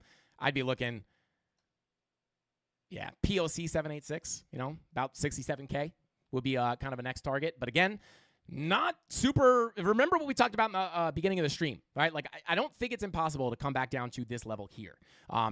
For all of the reasons we talked about before. It's more than one reason, right? Makes sense to come down there, and it also makes sense to look for a long down there if we get the setup that we were looking for. So there you go. Shout out to Good Eggs. Hopefully that helps you out. And real quick, let's take a quick look at Solana as it is sitting at 181. Get rid of this position, and let's zoom out a bit. Take a look at the daily. Zoom in. Bada boom. Okay, so let's take a look at the 4-hour. We are still within our volume profile here. And this is the volume profile that, you can't make it up, right? We've been looking at this for quite some time. We went from the high, right? We were looking at a short setup, I believe, right here on Solana. Went from the high to the POC. Then we got to bounce back out of the range, back to the macro value area high, and then another pullback, rejection into the range. Rejection on the value area high, straight down to the POC, and right now we are potentially rejecting that point of control. So if we lose this point of control decisively, I do think it's probably going to be likely that you come on down to this value area low sitting right here at about $171. And that's kind of what I would be looking at. So just instantly, plain and simple, this volume profile is what I'm using for context. And you are starting to reject the POC, so look for that value area low at 171. It's going to be your next key level of support. Let's pull from the low to the high. And then let's pull a local. Well, let me pull a new fib here. Yeah, let's pull from here to here. 786, bouncing off the 786. Yeah, I would be careful here, right? Green dot printing on the 4-hour, 15-minute money flow looking to potentially cross into the green. Yeah, it's coming out here a little bit. Yeah, a little choppy on Solana, to be honest, right now. But yeah, simply put, I would be paying attention to the volume profile. If you lose this POC decisively, look down towards that value area low. If you hold the POC as support, you get back above it, hold it as support, I'd look for the value area high. For me, this is a no trade zone for Solana. I'm not trading that POC, at least in terms of the 15-minute here. I'd much rather come down to a higher probability setup, which would likely occur either for a long at the value area low or at the high. Either this value area high, keep in mind the macro value area high is at $205. So, you could look for shorts, higher probability at the value area high for a short, or the macro value area high for a short, right? Right now, we're kind of just sitting in the middle of the range, which is a no trade zone for me. So shout out to Genesis. And then as far as market cipher, to be quite honest, looking very similar to everything else, right? Green dot printing, just like it was on Bitcoin not too long ago. Money flow, it's a little bit behind Bitcoin, but it is starting to come out here. 8-hour money flow starting to leak out. 6-hour money flow crossing over into the red. So yeah, these are the levels that I would be looking at on Solana or Solana or Solonzo, as some people call it.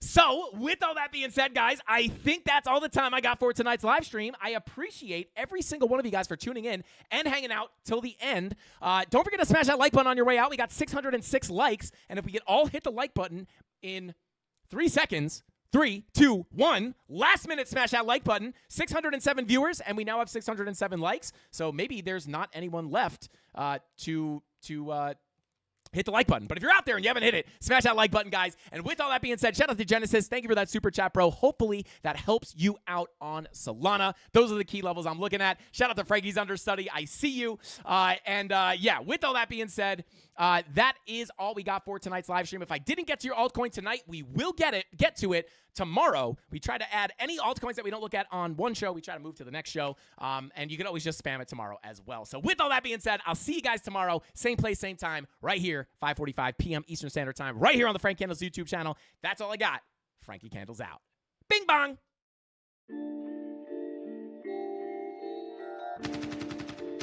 Look what's next for me, Joe. I'm gonna get that second bell. Where the is it? They should have had them 2 bells ready. Spit shine for me. Yeah. Head up in the clouds, though they saying I look stressed.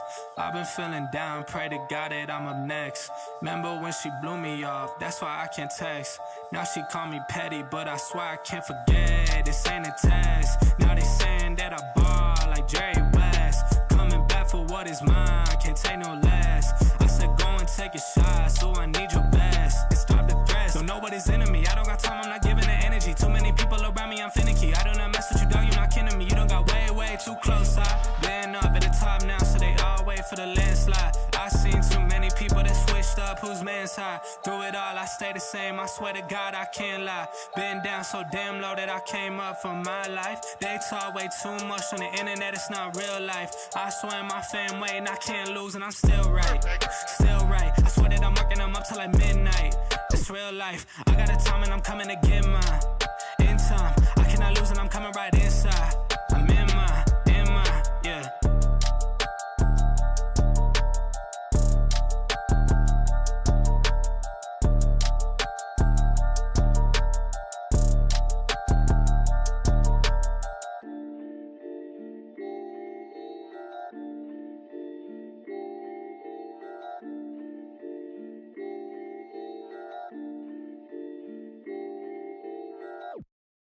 Shout out to Frankie's understudy. Sorry, guys, I had the headphones on. I had to listen to the beats.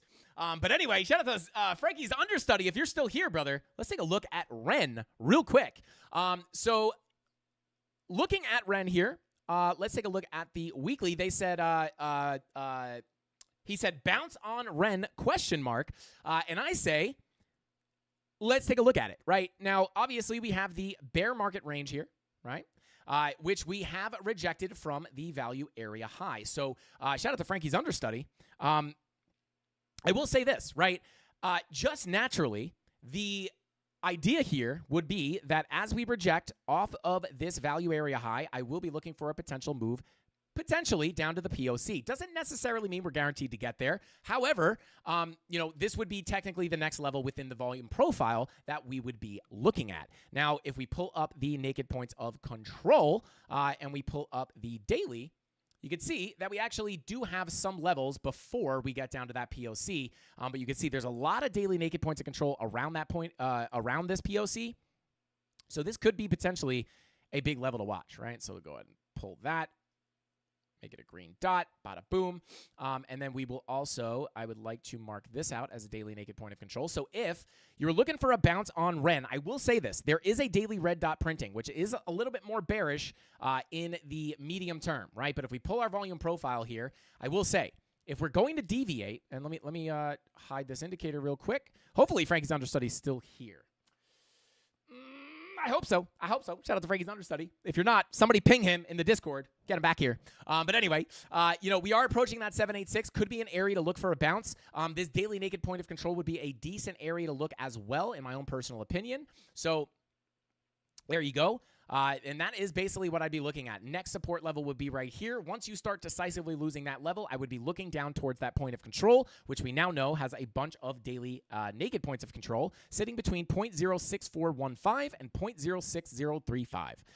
And then this local box of support where we could see a local bounce will be between 0.08566 and 0.08185. And if you're wondering, this is a coin, right? This coin is a little bit of a lower market cap.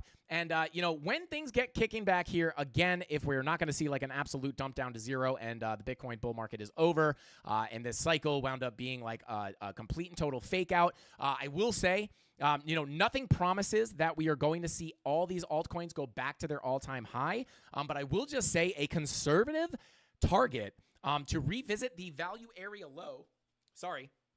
The value area low of the previous range here at about 26 cents.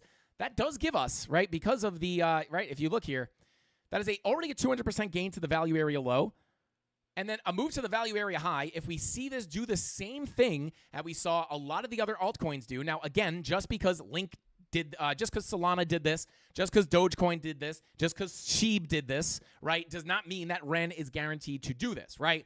But if we were to see that same thing play out, right, it's an if this, then that statement. If we see that play out, to the value area high would be almost 1,000% gain, right? So this is something that I am going to be potentially buying on the way down. I already own some of this, but if we do work our way to the downside, I will probably be picking up more bags of this as we start to bleed. So there you go. Shout out to Frankie's understudy. I don't think you're here anymore, but shout out to you, bro. I didn't want to leave you hanging, so I got you on the Frankie fake out. But with all that being said, guys, that's all the time. Hey, shout out to Mike Dutch. Mike Dutch. Why did I say Mike? Shout out to Mark Dutch. Thank you for getting that Frankie Candles membership. I'm at 1% battery at this point, guys. So with all that being said, thank you all for being here. I appreciate every single one of you guys. I will see you tomorrow right here, same place, same time, 5:45 p.m. Eastern Standard Time. That's all I got. Frankie Candles out. Bing bong.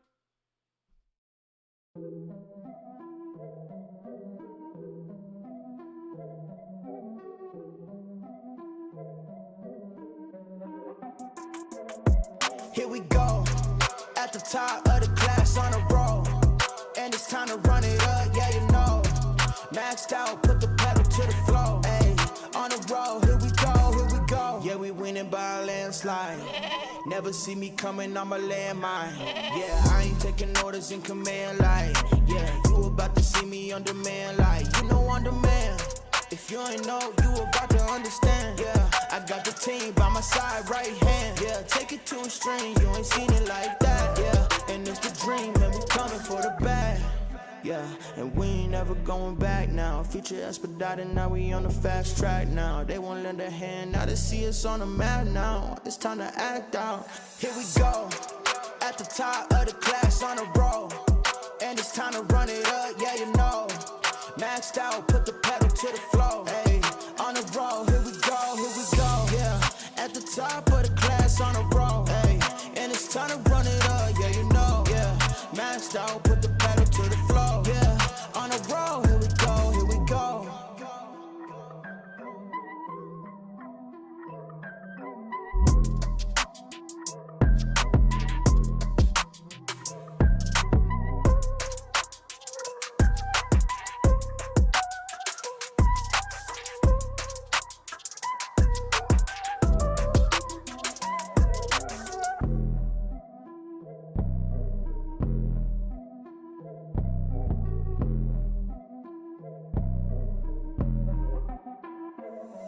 Here we go, at the top of the class on a roll, and it's time to run it up, yeah you know.